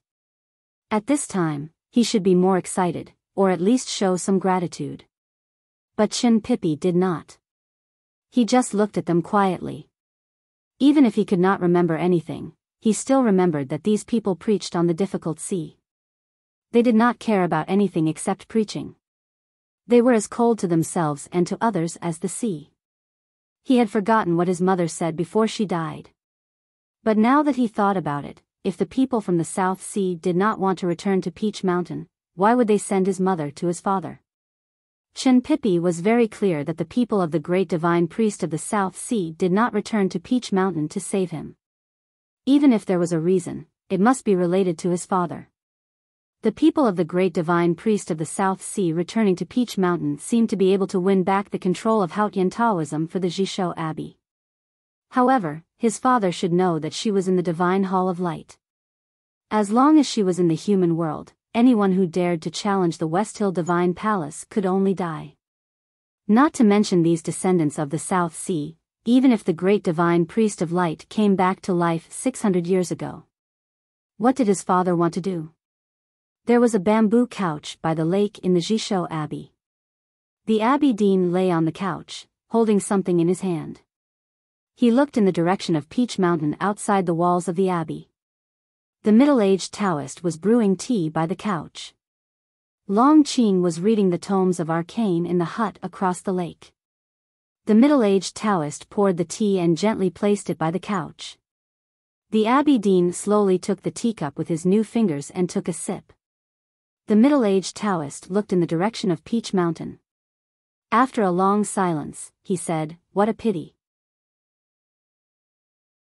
The Abbey Dean knew that his younger brother meant two things. On the day when the headmaster ascended to heaven by the Sisui River, he stepped down from heaven and crushed the green mountain behind the abbey. All the hidden masters of Haotian Taoism were killed.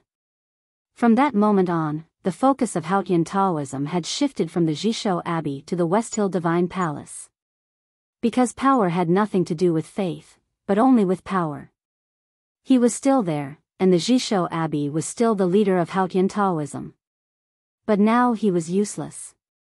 Although the middle-aged Taoist was in a high state, it was not enough to intimidate Haotian Taoism. So the Jishou Abbey was destroyed. The middle-aged Taoist said it was a pity that the real power of the Jishou Abbey was crushed by the headmaster. The second was a pity for the great divine priests of the South Sea on Peach Mountain. Because she was in the human world. She was on Peach Mountain.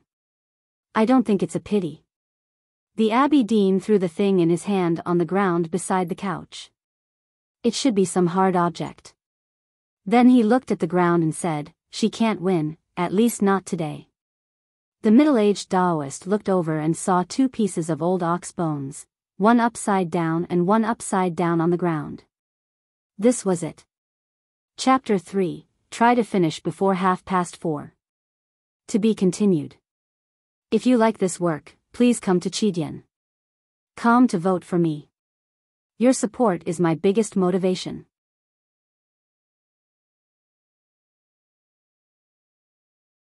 Chapter 877. The middle-aged priest said, "Man's plan is not God's plan. Heaven can calculate everything, but she might not be able to calculate herself." The Abbey Dean held his teacup and looked at the Peach Mountain outside the wall. In order not to let the one in the Divine Hall of Light know his plan, he did not even know what he wanted. If that one could return to the kingdom of Haotian, he would let the South Sea people return to the Peach Mountain.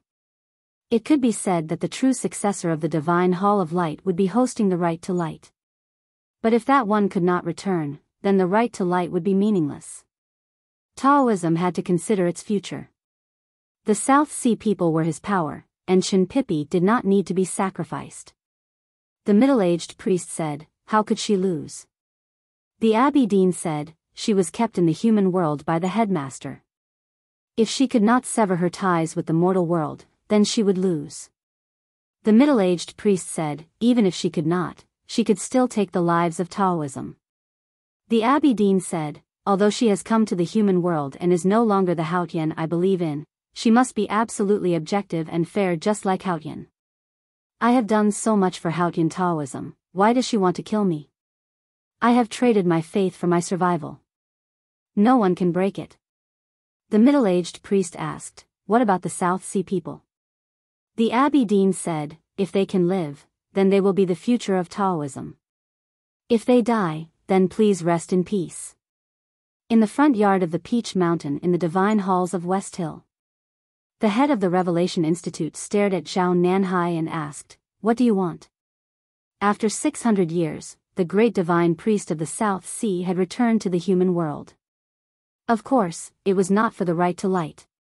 Zhao Nanhai looked up at the Divine Hall of Light and said with a complicated expression, "We want to return to the Divine Hall of Light and light the eternal lamp."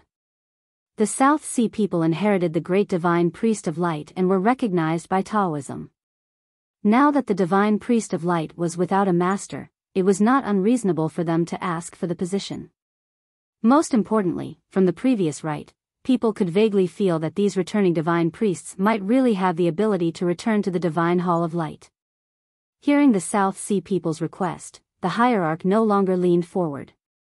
Instead, he sat up straight with indifference, as if he did not care at all. If it were before, even if he were to face the South Sea bloodline that had suddenly returned, he would find it a little tricky, because whether from the perspective of orthodoxy or inheritance, the other side had the qualifications and reason to retake control of the Light Palace. But now he did not care about this matter at all. Even though the eternal lamp had been extinguished, it did not mean that there was no one in the Divine Hall of Light. But as long as the hierarch was still in the Divine Hall of Light, no one could return would be the greatest joke in the human world. The chief of the Revelation Institute looked at the people of the South Sea and said, "The succession of Haotian Taoism is a matter of great importance. We will discuss it seriously after the Right to Light. Now, please step aside." Apart from the sect leader, no one knew the true purpose of this Right to Light. Not even the dean knew. However, the Right to Light was the grandest sacrificial ceremony of the Tao sect. He could not allow the people from the South Sea to disrupt it. There was a young girl among the people from the South Sea. She was Miss Xiaoyu, who had declared that she would wipe out the Black Ink Garden when they passed by Mogan Mountain. She looked at the headmaster and said mockingly, "The people of the Divine Hall of Revelation are ignorant and incompetent. They can't even read the worship to heaven well. What qualifications do they have to host the right to light? You should be the one to step aside. The head of the Revelation Institute's expression darkened when he heard this. However, the previous facts had proven that he was indeed inferior to these people from the South Sea in terms of understanding and mastery of the West Hill scriptures. Zhao Nanhai looked at the hierarch in the chariot and said expressionlessly, "The Divine Hall of Light has been without a leader for nearly 20 years. Haotian Taoism served the heaven to attack the Tang Empire, but in the end, they gained nothing and suffered heavy losses. The great divine priest of revelation has returned to the divine kingdom for several months, but there is still no successor. The hierarch lord can be called muddle-headed." The crowd burst into an uproar. No one had expected that the successor of the great divine priest of the South Sea not only wanted to regain control of the divine Hall of Light, but also wanted to remove the hierarch from his position as the Lord of Peach Mountain. The South Sea lineage only had a dozen or so people, so where did they get their confidence from? The front yard of Peach Mountain was crowded with powerful cultivators. No matter how weak the divine halls of West Hill was, they could still suppress these people. The divine priests and deacons of the divine halls of West Hill were enraged by this man's disrespect towards the hierarch. Some of them even yelled at him. However, the hierarch in the chariot remained silent, which made people feel strange. But no one knew that it was because he did not care to answer. Seeing that the figure in the chariot was still calm, Zhao Nanhai frowned slightly. He did not expect that the hierarch of West Hill was not as hot-tempered and arrogant as he was rumored to be. His eyes swept across the guests around the altar and suddenly fell on the national master of the Golden Tribe and General Lebu. He scolded unhappily, "Even the barbarians from the grassland can come to Peach Mountain to attend the ceremony. The divine halls are getting more and more out of hand." He was talking about the Golden Tribe royal court, but he was still criticizing the divine halls of West Hill. He was still aiming at the hierarch in the chariot. Before the divine halls could react, Lebu raised his eyebrows. The national master looked at Zhao Nanhai without saying anything. He held the wooden tripod and smiled. Zhao Nanhai was the most senior in the South Sea. He had reached the peak of knowing destiny in the divine skills of West Hill. If the South Sea wanted to take over the divine Hall of Light again, he would be the best candidate to be the great divine priest of light. However, the most powerful man in the South Sea frowned slightly when he saw the faint smile on the national master's face. The wrinkles on his tanned face deepened and he looked extremely solemn. There was no wind on the front yard of Peach Mountain. The chi of heaven and earth did not change. Zhao Nanhai and the national master merely looked at each other and their sense of perception was stirred up. This was a battle of pure psyche power. It did not move any objects or disturb the autumn leaves. Outsiders could not feel any fluctuations. But it was extremely dangerous for the two of them. The national master of the Golden Tribe had only cultivated his psyche power. After decades of meditation, he had cultivated his psyche power deeply. Even Ning Ke, whose psyche power was as strong as the ocean, almost suffered a great loss when he met the national master in the wilderness last year. Although Zhao Nanhai's cultivation state was unfathomable, he had cultivated the divine skills of West Hill. It was only natural that he was at a disadvantage when the national master dragged him into a dangerous battle of psyche power. Zhao Nanhai snorted. There seemed to be a divine light shining from his eyes. It floated a few inches away from his cheeks and then disappeared. He had used the divine skills to cut off psyche power and forced himself out of the battle. The national master did not look at him anymore. He held the wooden tripod and said nothing. His face was still smiling. The battle between the national master of the Golden Tribe and the most powerful descendant of the South Sea began quietly and ended abruptly. Zhao Nanhai seemed to be at a disadvantage. But when he sensed that something was wrong, he withdrew from the battle of psyche power. One had to admit that the national master's attainment in the divine skills of West Hill was unimaginably high. The battle ended in an instant. Many people around the altar did not even know what had happened. General Lebu, however, remembered the humiliation he had suffered. He took a step forward and punched from afar. Lebu was the most powerful martial artist in the Golden Tribe royal court. His muscles and bones were as tough as iron. Every move he made could shake the earth and mountains. When he punched from afar, the chi of heaven and earth in the front yard whistled along with it. It was as if he had thrown a small mountain at the people of the South Sea. Zhao Nanhai looked at the national master of the Golden Tribe. He did not care about the punch at all. A skinny man from the South Sea took a step to the side and also punched without any fancy moves. The previous battle of psyche power took place in the air. Now, the fists of Lebu and the skinny man from the South Sea were also launched from several meters away. The wind in front of the altar suddenly roared, accompanied by the sound of thunder. With a loud bang, the two fist intents met in the air. The peach blossoms that had fallen on the ground before the right to light were shaken and fluttered like butterflies. Then, they were torn into countless pieces. The ground in front of the altar seemed to have gone through a drought for several years. There were many deep marks on it. The cracked ground looked like it would collapse at any time. The lean man gave a muffled groan and took a step back. The bamboo hat on his head split open like it had fallen to the ground, and then it rustled and fell, the fragments covering his head and face. General Lebu did not step back. He just swayed a little and then slowly withdrew his fist. He looked at the people from the South Sea and said indifferently, "The successor of the great divine priest of the South Sea is just so.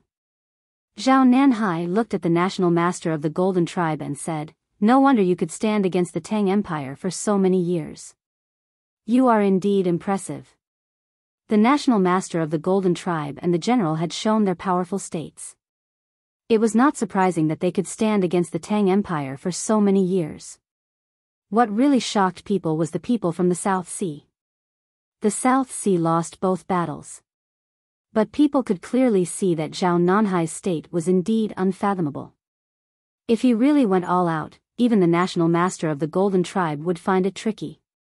As for that lean man who was slightly inferior to General Lebu, he only stood at the 6th place among the people of South Sea. If the people of South Sea were ranked according to their strength, didn't it mean that all of them had the strength to approach or even defeat Lebu? Lebu was the most powerful martial artist in the Golden Tribe royal court. If all the people from the South Sea were in such a state, the divine halls of West Hill would be in big trouble today. How would the hierarch, who was the target of the South Sea people, deal with it? The hierarch still did not say anything because the divine halls of West Hill had their own people to deal with this matter. It was the divine hall of judgment that was responsible for maintaining order in Taoism. At this moment, Xiaoyu from the South Sea looked at the sacred sedan of judgment and saw a beautiful woman sitting behind the blood-red gauze. She asked, "Are you Yi Hongyu?" Yi Hongyu ignored her. A deacon from the judicial department said coldly, "This is our Lord of Judgment. What do you have to report? If you need anything, tell us now." "So you are the current Lord of Judgment." The South Sea girl looked at the sacred sedan and felt that the color did not look good. She said, "Come down, I want your position." The front yard of Peach Mountain was in an uproar. No one had expected that this girl would be so bold as to ask Yi Hongyu to give up her position as the great divine priest. That was close. The first chapter was out before 10 o'clock. The next chapter should be out before 12:30. To be continued. If you like this work, please come to Chidian.com and vote for me. Your support is my biggest motivation.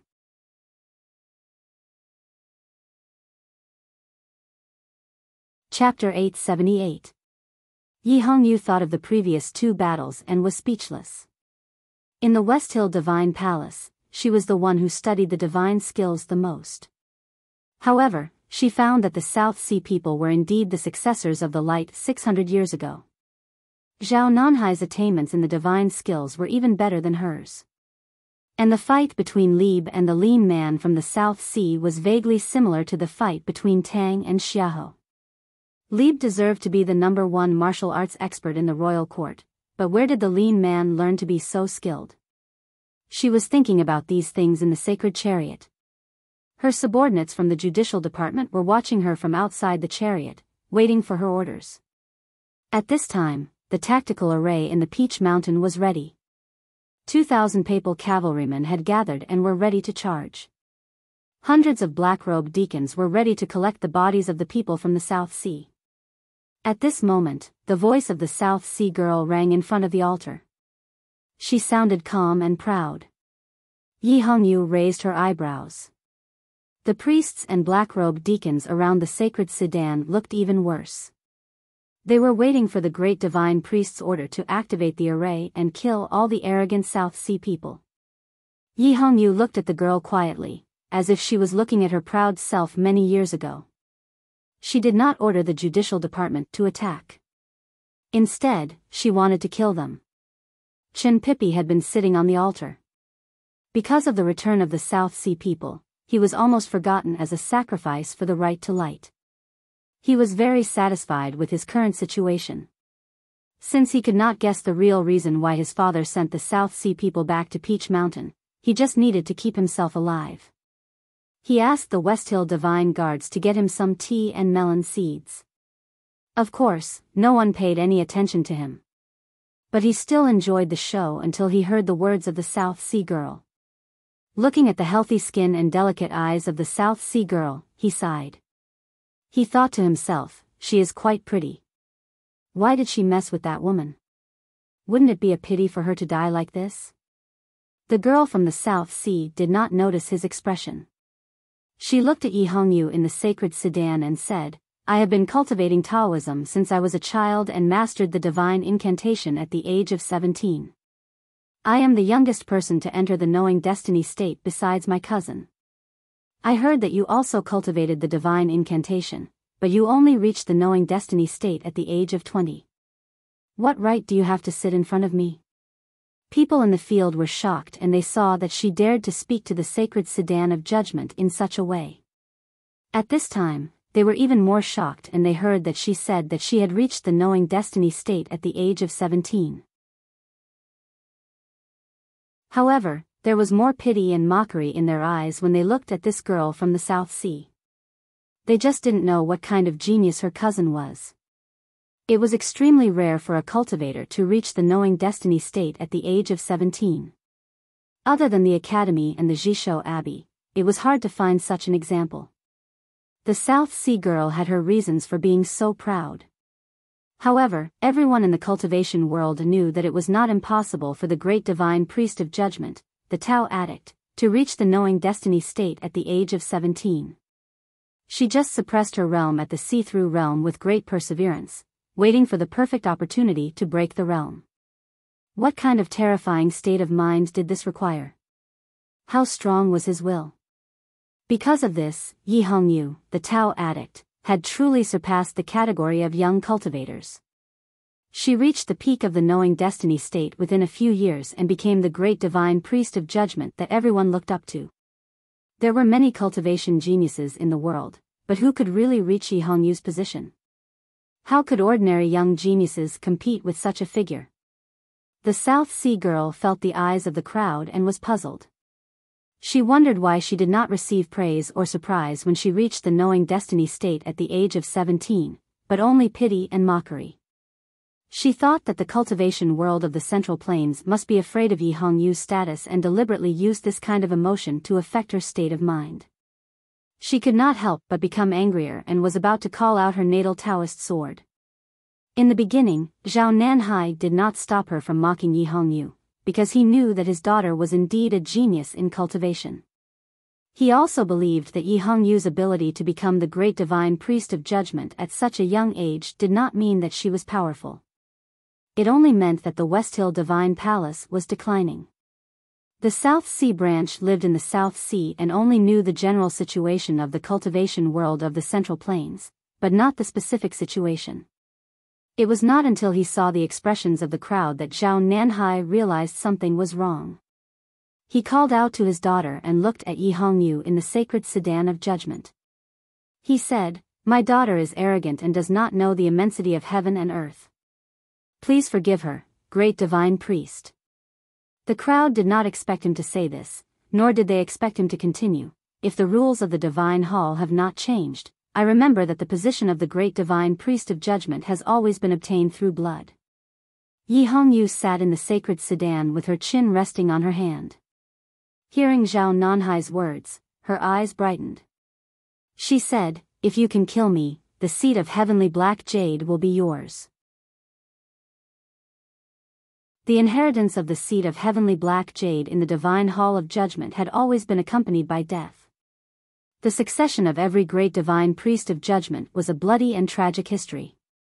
Yi Hongyu could become the great divine priest of judgment because she killed the previous great divine priest of judgment.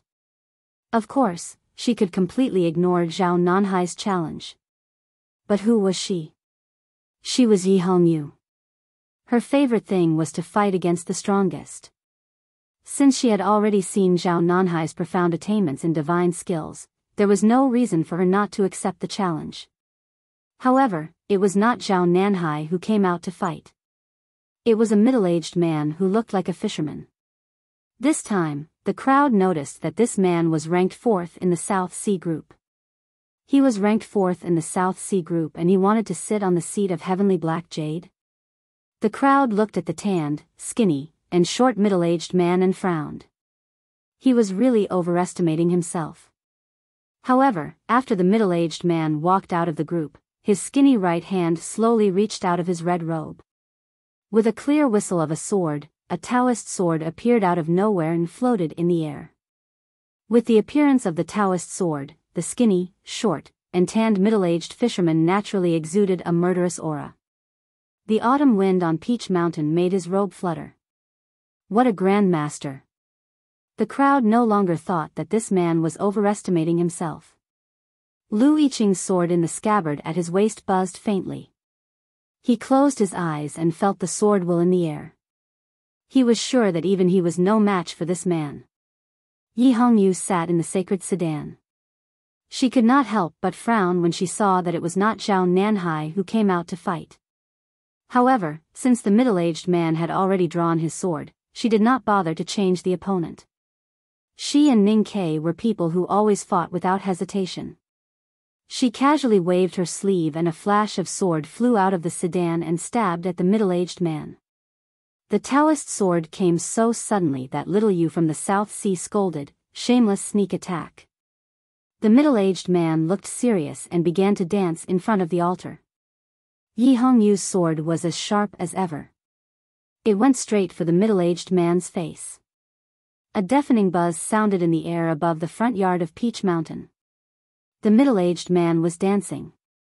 He was skinny, tanned, and short.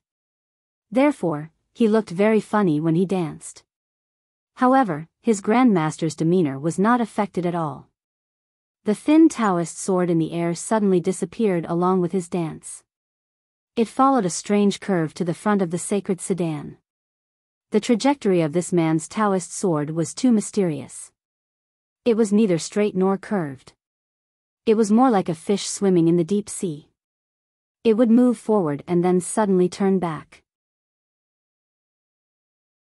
It was impossible to predict where it was going. This was probably the sword will that the South Sea had developed after spending so much time with the sea. Yi Hongyu did not expect this man's sword to be so strange. She frowned and used her psyche power. The sword returned to the front of the sacred sedan and blocked the man's sword. With a soft sound, the blood-colored gauze at the front of the sacred sedan was torn open. The tear was not obvious, but it meant that Yi Hongyu had lost by half a move. The Taoist sword flew back to the top of the middle-aged man's head, ready to strike. In the sacred sedan of judgment, Yi Hongyu slowly sat up. She was the great divine priest of judgment. It was hard to imagine that she had lost by half a move. The small tear in the blood-colored gauze made her look a little embarrassed. Yi Hongyu looked at the middle-aged man outside the sacred sedan. Her expression gradually froze. It was not because she was facing a formidable enemy, but because her killing intent was condensing like the wind and snow. The South Sea girl Xiaoyu looked at the sacred sedan and said, "The great divine priest of judgment is just so." Her father, Zhao Nanhai, did not gain the upper hand in the battle with the nation master of the royal court. sixth brother had lost to General Buell. General Buell had said that the South Sea successor was just so. Now that fourth brother had won by half a move, she returned the same words to the divine halls of West Hill. Yi Hongyu ignored her. She rested her chin on her hand and closed her eyes again. Her sword flew back to her knees. She no longer looked at the middle-aged man in the sacred sedan. Her sword was no longer cruising in the air. She was ready to defend against the man's strange sword. No one in the front yard of Peach Mountain knew what she was going to do. The middle-aged man frowned slightly. At this moment, the front yard of Peach Mountain suddenly became stormy. It was not a real storm, because there was no rain falling. In fact, there was only the sound of the violent wind and the majestic sound of the rain. The sound of the wind was the sound of the sword, and the sound of the rain was the sound of the sword.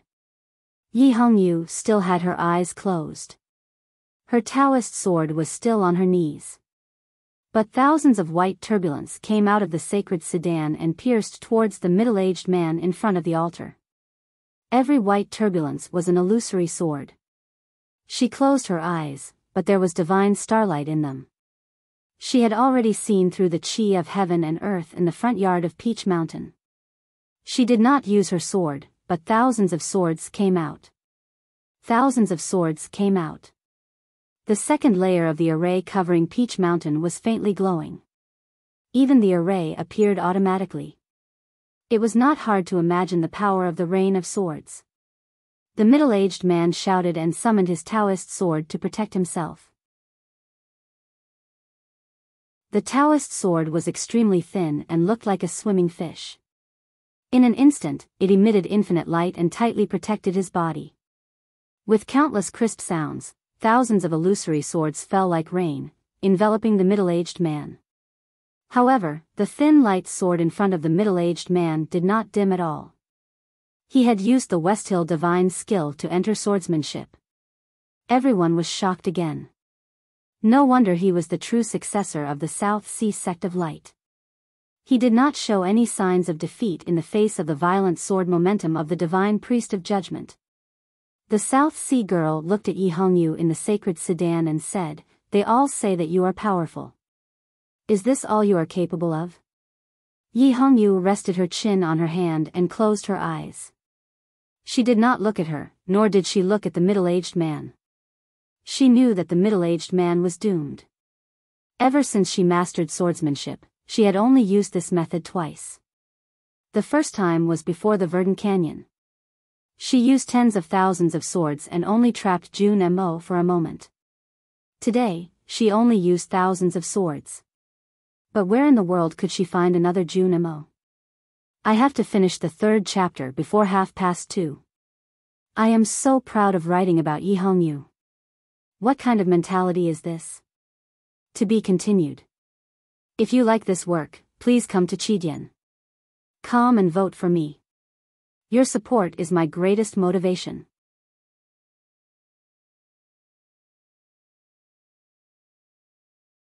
Chapter 879. In the front yard of Peach Mountain, thousands of swords were flying everywhere. The South Sea Sword of Light was swaying in the wind and rain, but it was as solid as a rock. Many people thought that the middle-aged man would be able to hold on until the end. Only Zhao Nanhai looked very serious. He looked at the rain of swords and frowned, using swords as a confinement. He was indeed the most powerful cultivator of the South Sea. He had seen through Yi Hongyu's thousands of swords. Back in the Verdant Canyon, even Jun Mo of the Academy had been trapped by Yi Hongyu's confinement of swords, not to mention this middle-aged man. The second most powerful cultivator of the South Sea was a tall and thin old man. He had also seen through the power hidden in the rain of swords.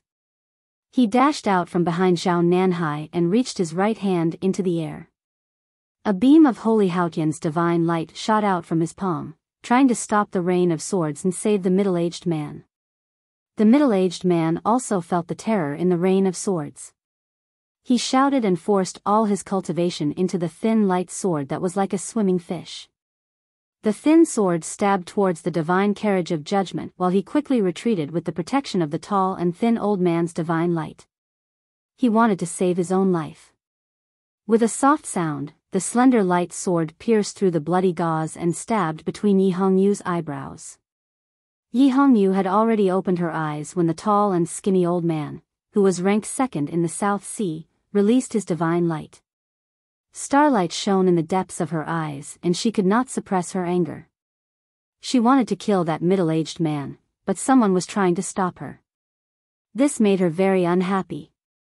When the slender light sword stabbed into the sacred sedan of judgment, her eyes became even brighter because of the reflection of the sword.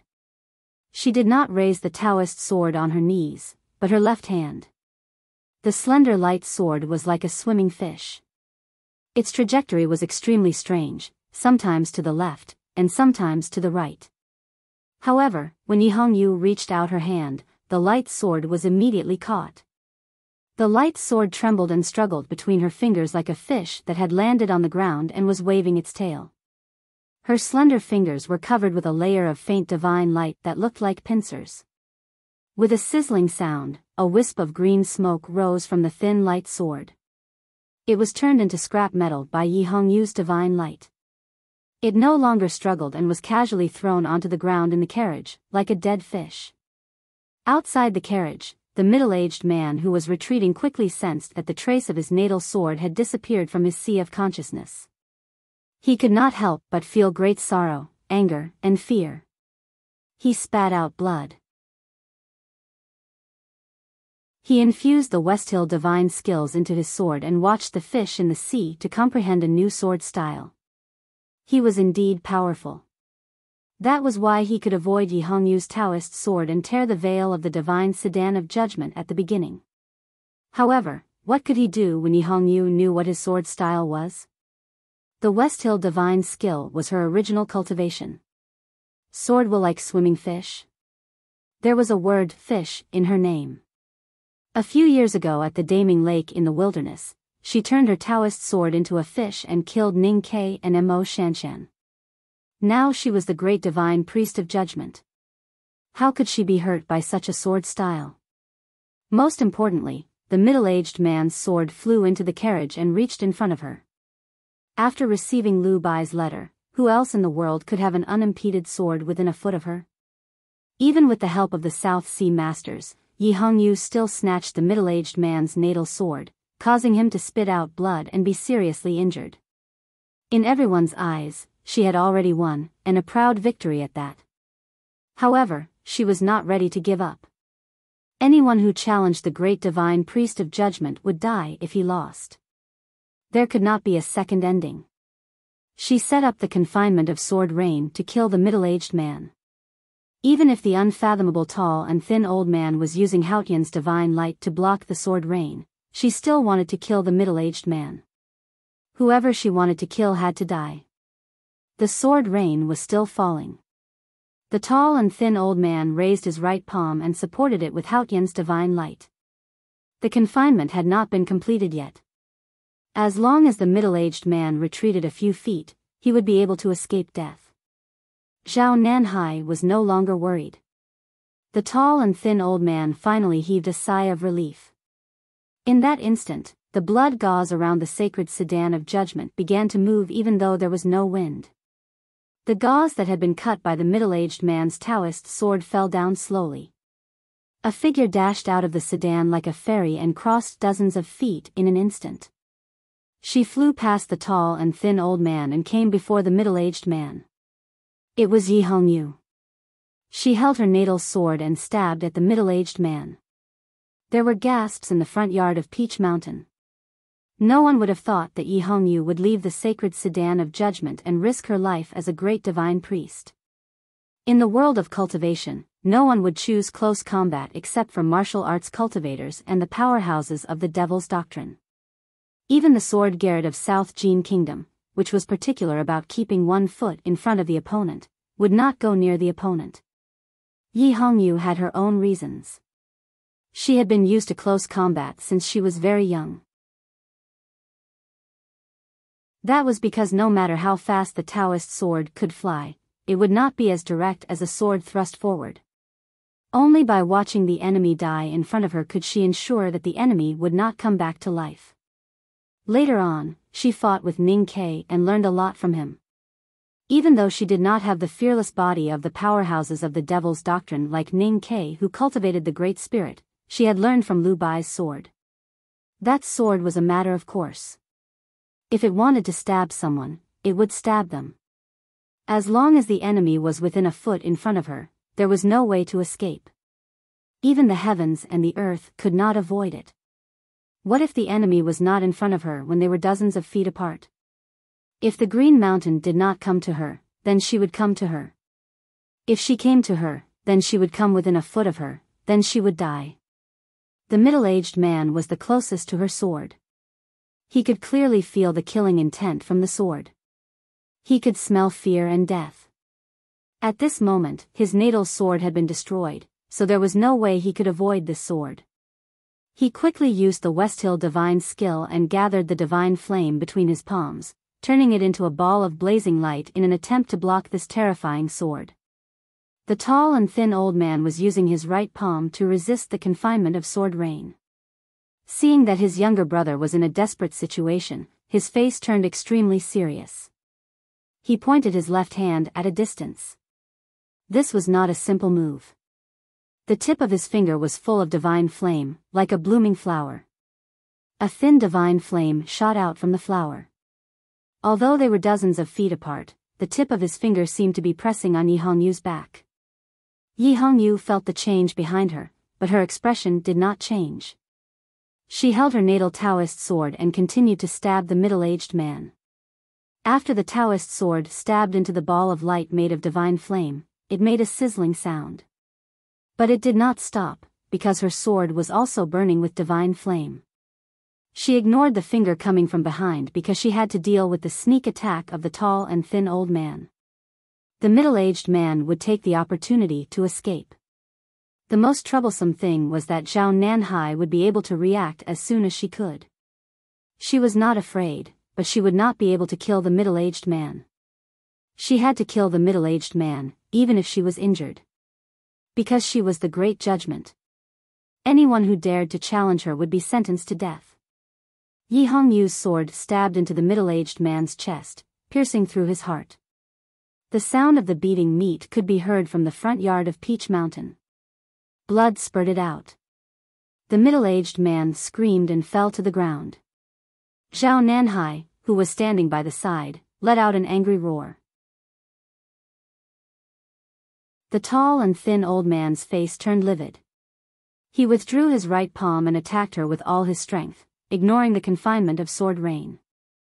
The tall and thin old man's fingertip had already crossed the distance of dozens of feet and landed on Yi Hongyu's back.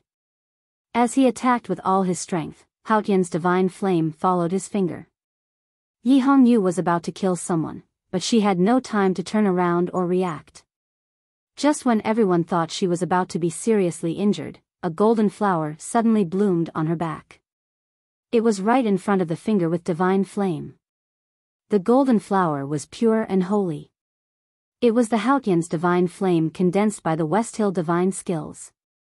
Only divine flame could resist the divine flame. When the finger and the flower touched, Haotian's divine flame of the same origin sprayed everywhere. The front yard of Peach Mountain looked like fireworks. It was so beautiful that it was impossible to look at it directly. The tall and thin old man was one of the most senior divine priests in the South Sea, second only to Zhao Nanhai.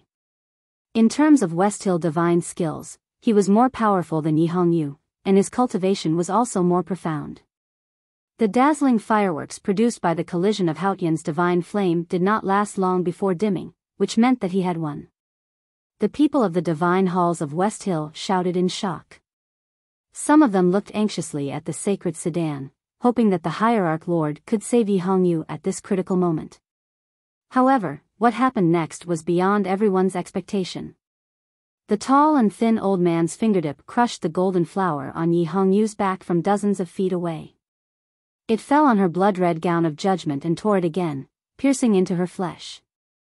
And at this moment, in her flesh that was pierced by the finger intent, a golden thread suddenly popped out. The golden thread was very thin and seemed to be weightless. However, it was incredibly fast, like lightning. It followed the divine flame of the tall and thin old man and arrived in front of him. Because the speed was too fast, the thin golden thread actually gave off a violent feeling. The tall and thin old man let out a strange cry and withdrew Haotian's divine flame as fast as he could, trying to avoid it. However, the golden thread was made of some unknown material. Not only was it not afraid of the purifying power of Haotian's divine flame, it was even moving at the same speed. It curled up along his fingertip and suddenly tightened. Without a sound, a finger fell on the ground. There was no blood on the wound because it was sealed by the divine flame. In fact, if it were not for the tall and thin old man's quick reaction, the golden thread might have cut off his entire palm. The aura of heaven and earth in the front yard of Peach Mountain stirred slightly. Yi Hongyu floated back to the sacred sedan like a red maple leaf. When she floated past Zhao Nanhai, she glanced at him without any emotion in her eyes. The finger fell without a sound. The front yard of Peach Mountain was even more silent. The tall and thin old man looked at his broken finger in silence. Zhao Nanhai looked down at the peach blossom petals at his feet and said nothing. The rest of the people from the South Sea surrounded the dead middle-aged man in silence. Xiaoyu, the girl from the South Sea, was pale. She could not believe what she had just seen. The silence was broken by 2 light coughs. Then came the sound of the sword of judgment being sheathed. In the blood-colored sacred sedan, Yi Hongyu rested her chin on her hand and closed her eyes again. She seemed to be tired. I said 10 o'clock and it was 10 o'clock. I said 12 o'clock and it was only a few minutes late. How accurate. By the way, it's not a fixed time. I don't have a single word in my manuscript. Of course I want to have it, but how can I save it? I can only say that it's useful to set a time limit for myself. Also, there's an announcement on the homepage of Qidian. Starting from midnight on the 28th, the monthly votes will be doubled. If you want to vote, please vote for me 3 days later. It's still midnight tomorrow. Also, YY has a reading activity tomorrow night. You are welcome to watch. To be continued. If you like this work, please come to Qidian. Come to vote for me. Your support is my greatest motivation.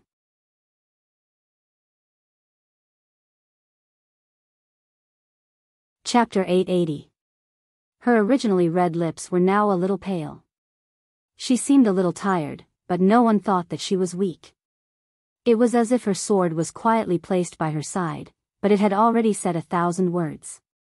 The battle had shocked everyone. They looked at the blood-red divine sedan of judgment and did not speak for a long time. The front yard of Peach Mountain was silent. Yi Hongyu's swordsmanship was completely different from the sacred sword style of Haotian Taoism. It was cold and murderous. The most shocking thing was her style in this battle. The skinny old man was second only to Zhao Nanhai among the divine priests of the South Sea. His West Hill divine skills were profound and exquisite. Even if he was not as good as Wei Guangming, he was definitely better than Yi Hongyu. Before her sword pierced the middle-aged man's heart, the skinny old man had already stretched out his finger. At that time, if she had ignored him or stabbed the middle-aged man and returned, she would not have been forced into a desperate situation by the tall and thin old man. If it was anyone else in that kind of dangerous situation, they would probably have made the same choice. But Yi Hongyu did not care. She killed the middle-aged man in front of her. She used her body to block the skinny old man's finger. Then she cut off the old man's finger in a strange way that no one could have imagined. The strong willpower and absolute confidence in her choice sent a chill down everyone's spine. The great divine priest of judgment had used such a dangerous method to kill. It was not until then that people remembered that before she became the ruler of the seat of heavenly black jade, she was the Tao addict who was famous for her fighting skills. She was the Tao addict who had killed countless people. The result of this battle was beyond many people's expectations. People knew Yi Hongyu's talent in cultivation and her strength. But cultivation always depended on time. After all, she was too young. Therefore, after she became the great divine priest of judgment, people in the cultivation world had always suspected that if the former great divine priest of judgment had not been injured in the battle of Wei Guangming's escape from the Yu prison, she would not have been killed by the young Yi Hongyu. Because of this, after the middle-aged man who ranked fourth among the South Sea divine priests displayed the demeanor of a grandmaster, people in the front yard of Peach Mountain no longer thought highly of her. When she condensed 1,000 swords to break out of the chariot and break out of the confinement, people's opinions changed a little. However, when the thin and tall old man stretched out his finger, people still thought that she would fail. She didn't lose. Even when the two experts from the Southern Sea joined forces, she still won cleanly and cleanly. In the battle, she displayed the power and killing intent of the current adjudicator. She believed that after today's battle, no one in the world would dare to question her qualifications to sit on the seat of heavenly black jade, and no one would dare to disrespect the adjudicator.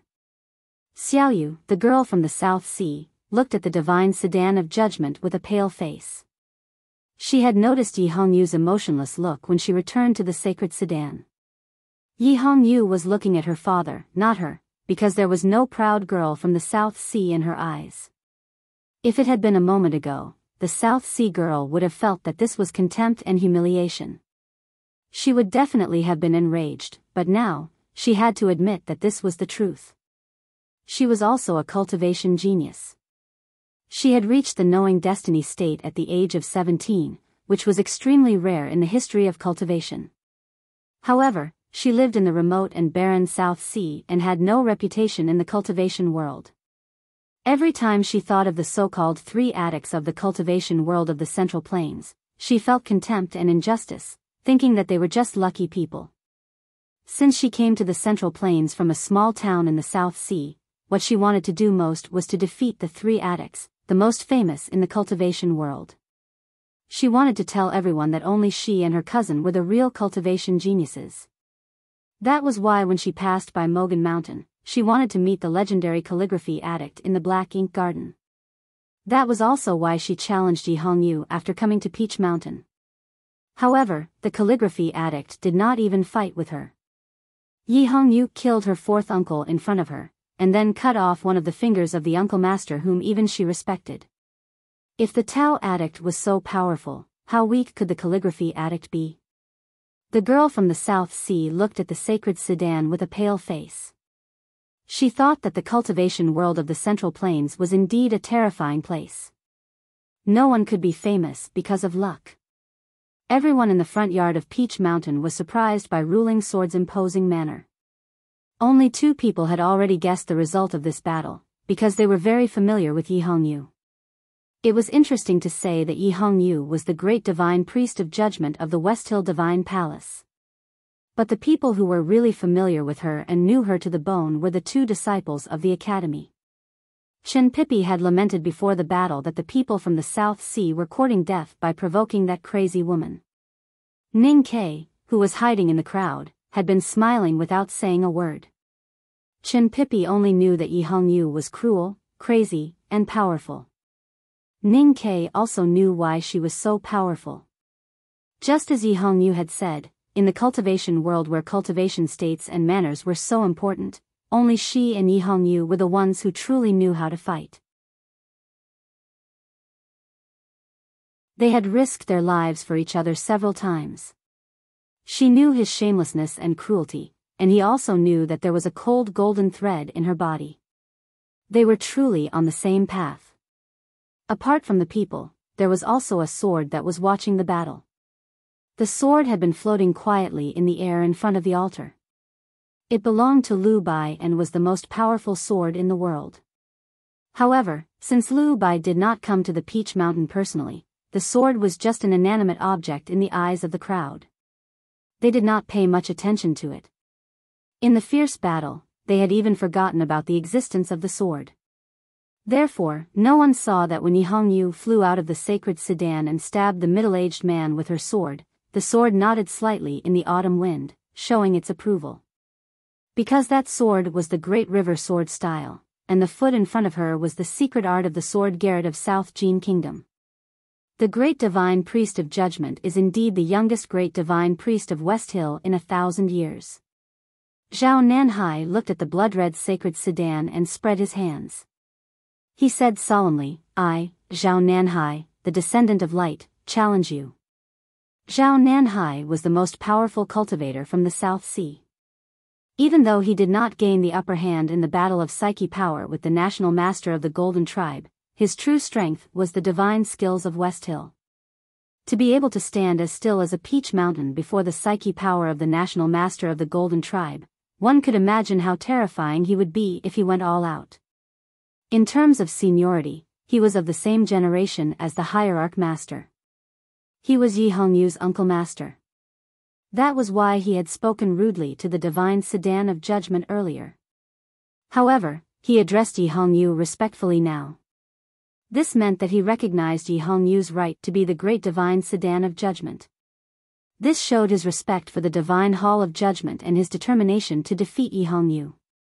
After 600 years, the South Sea returned to the divine halls of West Hill with great determination and hope. In Zhao Nanhai's eyes, the South Sea could definitely shock Peach Mountain in terms of cultivation state. Moreover, after the war with the Academy, the divine halls of West Hill had suffered great losses. Most of the divine talisman masters were wiped out, the great divine priest of revelation was dead, and the hierarch was seriously injured.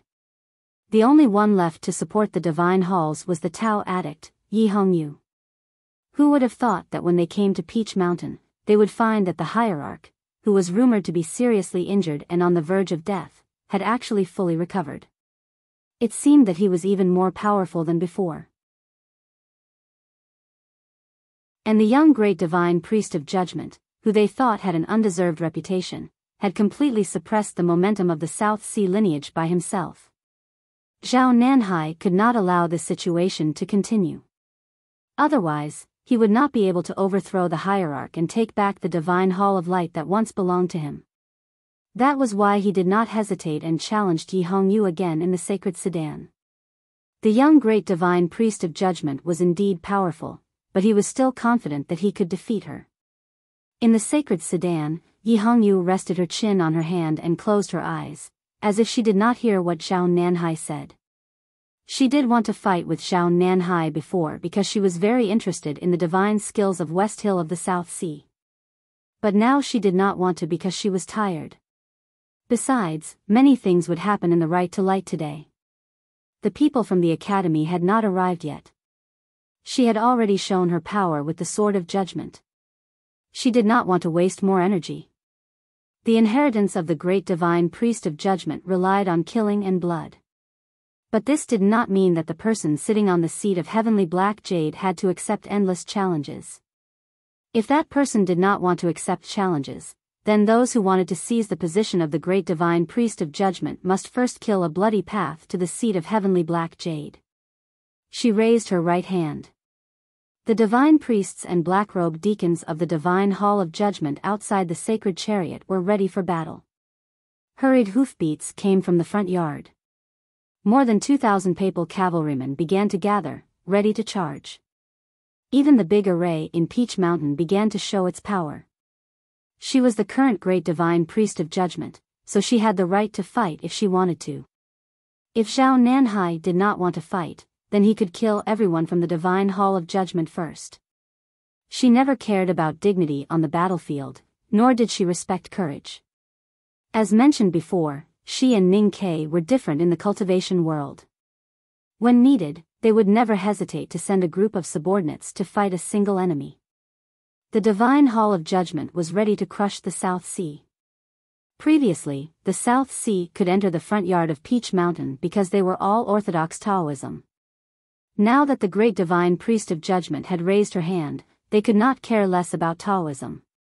Listening to the dense hoofbeats from afar, Yi Hongyu closed her eyes and thought, 2,000 papal cavalrymen can kill all of you. Do you think you are Junimo? The people of the South Sea looked at the 2,000 cavalrymen who had appeared in the front yard. They sensed the hidden power of the matrix on Peach Mountain and their expressions became extremely ugly. They had been drifting in the South Sea for hundreds of years, cultivating day and night. Although they had reached a high state, their thinking was still rigid. They did not expect Yi Hongyu to ignore the dignity of the Divine Hall of West Hill and choose the most domineering way to deal with the challenge of the great divine priest. It has been 600 years.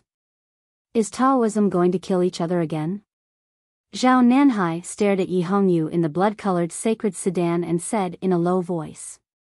The Divine Hall of West Hill held the right to light today. Only the hierarch knew the secret behind it. Everyone else thought that the right to light was an ambush against the academy. No one expected that the successor of the South Sea's light would suddenly return to Peach Mountain and cause such a stir. Although the great divine priest of judgment had shown great power in the previous battle, no one dared to underestimate these people who had cultivated in the South Sea for many years. They thought that even if the Divine Hall of West Hill could crush these people to death, they would have to pay a heavy price, which would affect the Divine Hall's arrangements for the academy. Even though the right to light had already begun and Shinpipi was almost purified by the divine light falling from the sky, the people from the academy had yet to appear. However, everyone present firmly believed that the people from the academy would definitely appear. It was just that they did not know when they would appear. Because of this, the Divine Hall of West Hill did not want to start a full-scale war with the South Sea. The dean of the Revelation Institute looked at Zhao Nanhai and said coldly, "The great divine priest of South Sea's memorial tablet is still in the side hall of the Divine Hall of Light. The Divine Hall of West Hill has never denied that you are the orthodox Taoism. The fact that you could enter Peach Mountain means that Haotian recognizes your piety. But if you dare to disrupt the sacred right to light, don't blame the Divine Hall for punishing you for your disrespect. The great divine priest of Revelation has returned to the divine kingdom and there is no successor. Who dares to talk about heaven's will?" Zhao Nanhai ignored him and turned to stare at the hierarch's tall figure in the sedan. He shouted, "The mortals may not know, but everyone in the Divine Hall of West Hill knows that the Jishou Abbey is the Tianshu of Taoism. The man on the altar is the only child of the Abbey Dean. How dare you sacrifice him to Haotian? Aren't you afraid of Haotian's wrath?" It was very quiet around the altar. Many people already knew about Shinpipi's background, but no one dared to say it. To them, it meant that the internal strife within Taoism had reached the point of no return. They did not expect the people from the South Sea to point it out. The expressions on the faces of the dozen or so old divine priests became complicated. The dean of the Revelation Institute saw the change in the atmosphere and knew that he could not let this man continue. Otherwise, no one knew what the people in the Divine Hall who still respected the Jishou Abbey would do. He shouted, "This man is indeed the Abbey Dean's son, but he has become a disciple of the headmaster of the academy and a student of the second floor of the academy. This alone makes him a traitor. What right does he have to live?" The South Sea girl Xiaoyu heard this and realized that the Divine Hall of West Hill really wanted to kill Shinpipi. It was not entirely a trap to ambush the academy. Her face turned pale and she shouted, "Who dares to kill my man?" Shinpipi did not feel close to his mother's family from the South Sea, nor did he like Yi Hongyu. Therefore, he had been watching the show with great interest. The West Hill Divine Guard guarding him could not stand his pestering. Even though they could not really bring him melon seeds, they poured him a bowl of water. He was drinking water from the bowl and happily watching the Divine Hall of West Hill and the South Sea quarrel. He thought to himself that he had not lived in vain to watch such a show before he died. However, he didn't expect to hear the South Sea girl's loud shout immediately afterwards. "Men? Who's man? I'm your man." With a puff, Shinpipi spat out all the water in his mouth. The front of his academy uniform was wet. He looked at the girl in front of the altar and felt sad. It was fine if she wanted to recognize him as her relative, but how could she be so reckless? What kind of show was this when he became the male lead in the end? This is the first chapter. The double monthly votes have already begun. Please support me. I will try to finish the second chapter before 3:15, to be continued.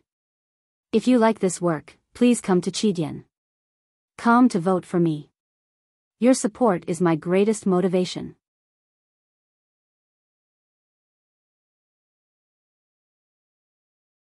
Chapter 881. The area around the altar became quiet again. The front yard of Peach Mountain had been quiet for too many times today because too many shocking things had happened. Xiao Yu looked at Chen Pipi and said, "Cousin, hold on a little longer." The hierarch knew about the relationship between Chen Pipi and the South Sea, but others did not. He was surprised to hear the South Sea girl call him, "my man." Now that she called Chen Pipi cousin, he recalled what she said and realized that the young knowing destiny one she mentioned was Chen Pipi himself. Chen Pipi was also surprised. He nodded subconsciously while holding the bowl of water. Then he realized that he should not have nodded. Did his father also use the finger marriage method? The war between the divine halls of West Hill and the South Sea was about to begin.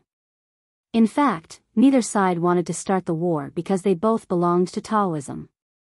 Their opponent should be the academy. At this point, the only one who could solve the problem was the hierarch. After the Jishou Abbey lost the favor of Haotian, the hierarch became the leader of Haotian Taoism. The hierarch behaved very strangely today because he did not speak much from the beginning to the end. He was totally different from the rumored irascible and irritable person. No one knew that it was because he thought that he was no longer who he used to be. Many years ago, when Xiong Chumo was not the hierarch of West Hill and was just an ordinary divine priest, he followed his master to preach in the wilderness. There he met his lifelong enemy, Lin Wu, the Grand Master of Devil's Doctrine. It was during this encounter that his lower abdomen was severely injured by Lin Wu and he could no longer have sex. Not having sex was not necessarily a bad thing for a cultivator. From that day on, Xiong Chumo gave up all his desires and cultivated diligently. Finally, he entered Taoism with the principle of heaven and became the hierarch of West Hill.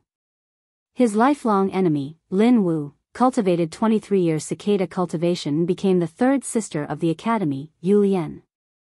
Xiong Chumo also became the hierarch of West Hill. However, this incident had a great impact on his temperament. The result of eliminating human desires with the principle of heaven did not mean that human desires would disappear completely. On the contrary, the desires hidden deep in his body became stronger and stronger until they became abnormal. That was why he was so irritable in the past years.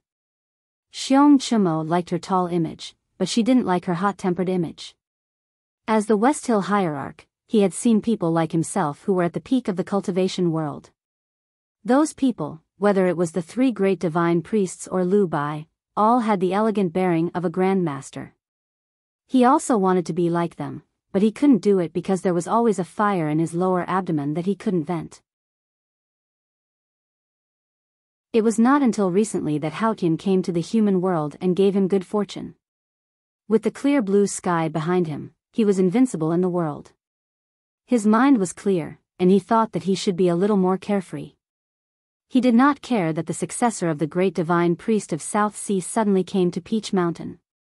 Even though he knew that these people must be related to the Abbey Dean, they were still not qualified to enter his sight. If the people of the South Sea really dared to go against great heaven's will and disrupt the right to light, he could naturally suppress them by force.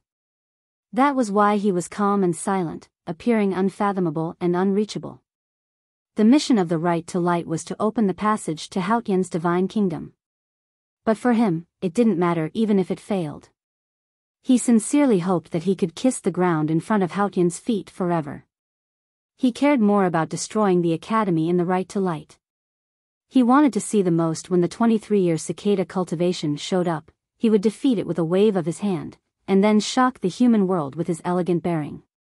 It was a pity that no one from the academy came. That damned Lin Wu refused to show up. Since you are my lifelong enemy, why don't you cooperate with me at this moment?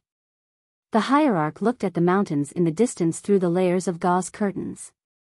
Seeing the red and yellow autumn leaves on the mountains, he felt so lonely and lost that he couldn't speak.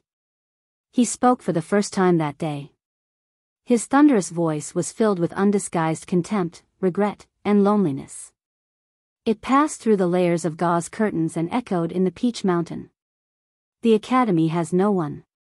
The meaning of this sentence was very clear. The entire human world knew that the right to light was a trap set by the divine halls of West Hill. After the headmaster ascended to heaven by the Sisui River, the Academy and Haotian Taoism fought each other in the Verdant Canyon, Chang'an, and in the human world. They seemed to be powerful, but they actually paid a heavy price. How could they stop the right to light if they knew it was a trap? However, if the headmaster and Kuharan were still alive, even if they didn't have the unimaginable state, would they just watch the disciples of the Academy die in front of them? When the hierarch said that the Academy had no one, he did not mean that the Academy's power had been severely damaged. He meant that after the headmaster and Kuharan, no one from the Academy had the courage to break into the Peach Mountain. In the blood-colored sacred sedan, Yi Hongyu had been resting with her eyes closed. The heated debate between Zhao Nanhai and the headmaster of the Revelation Institute did not affect her expression at all. When Xiaoyu from the South Sea said that Chen Pipi was her man, her lips curled into a sarcastic smile.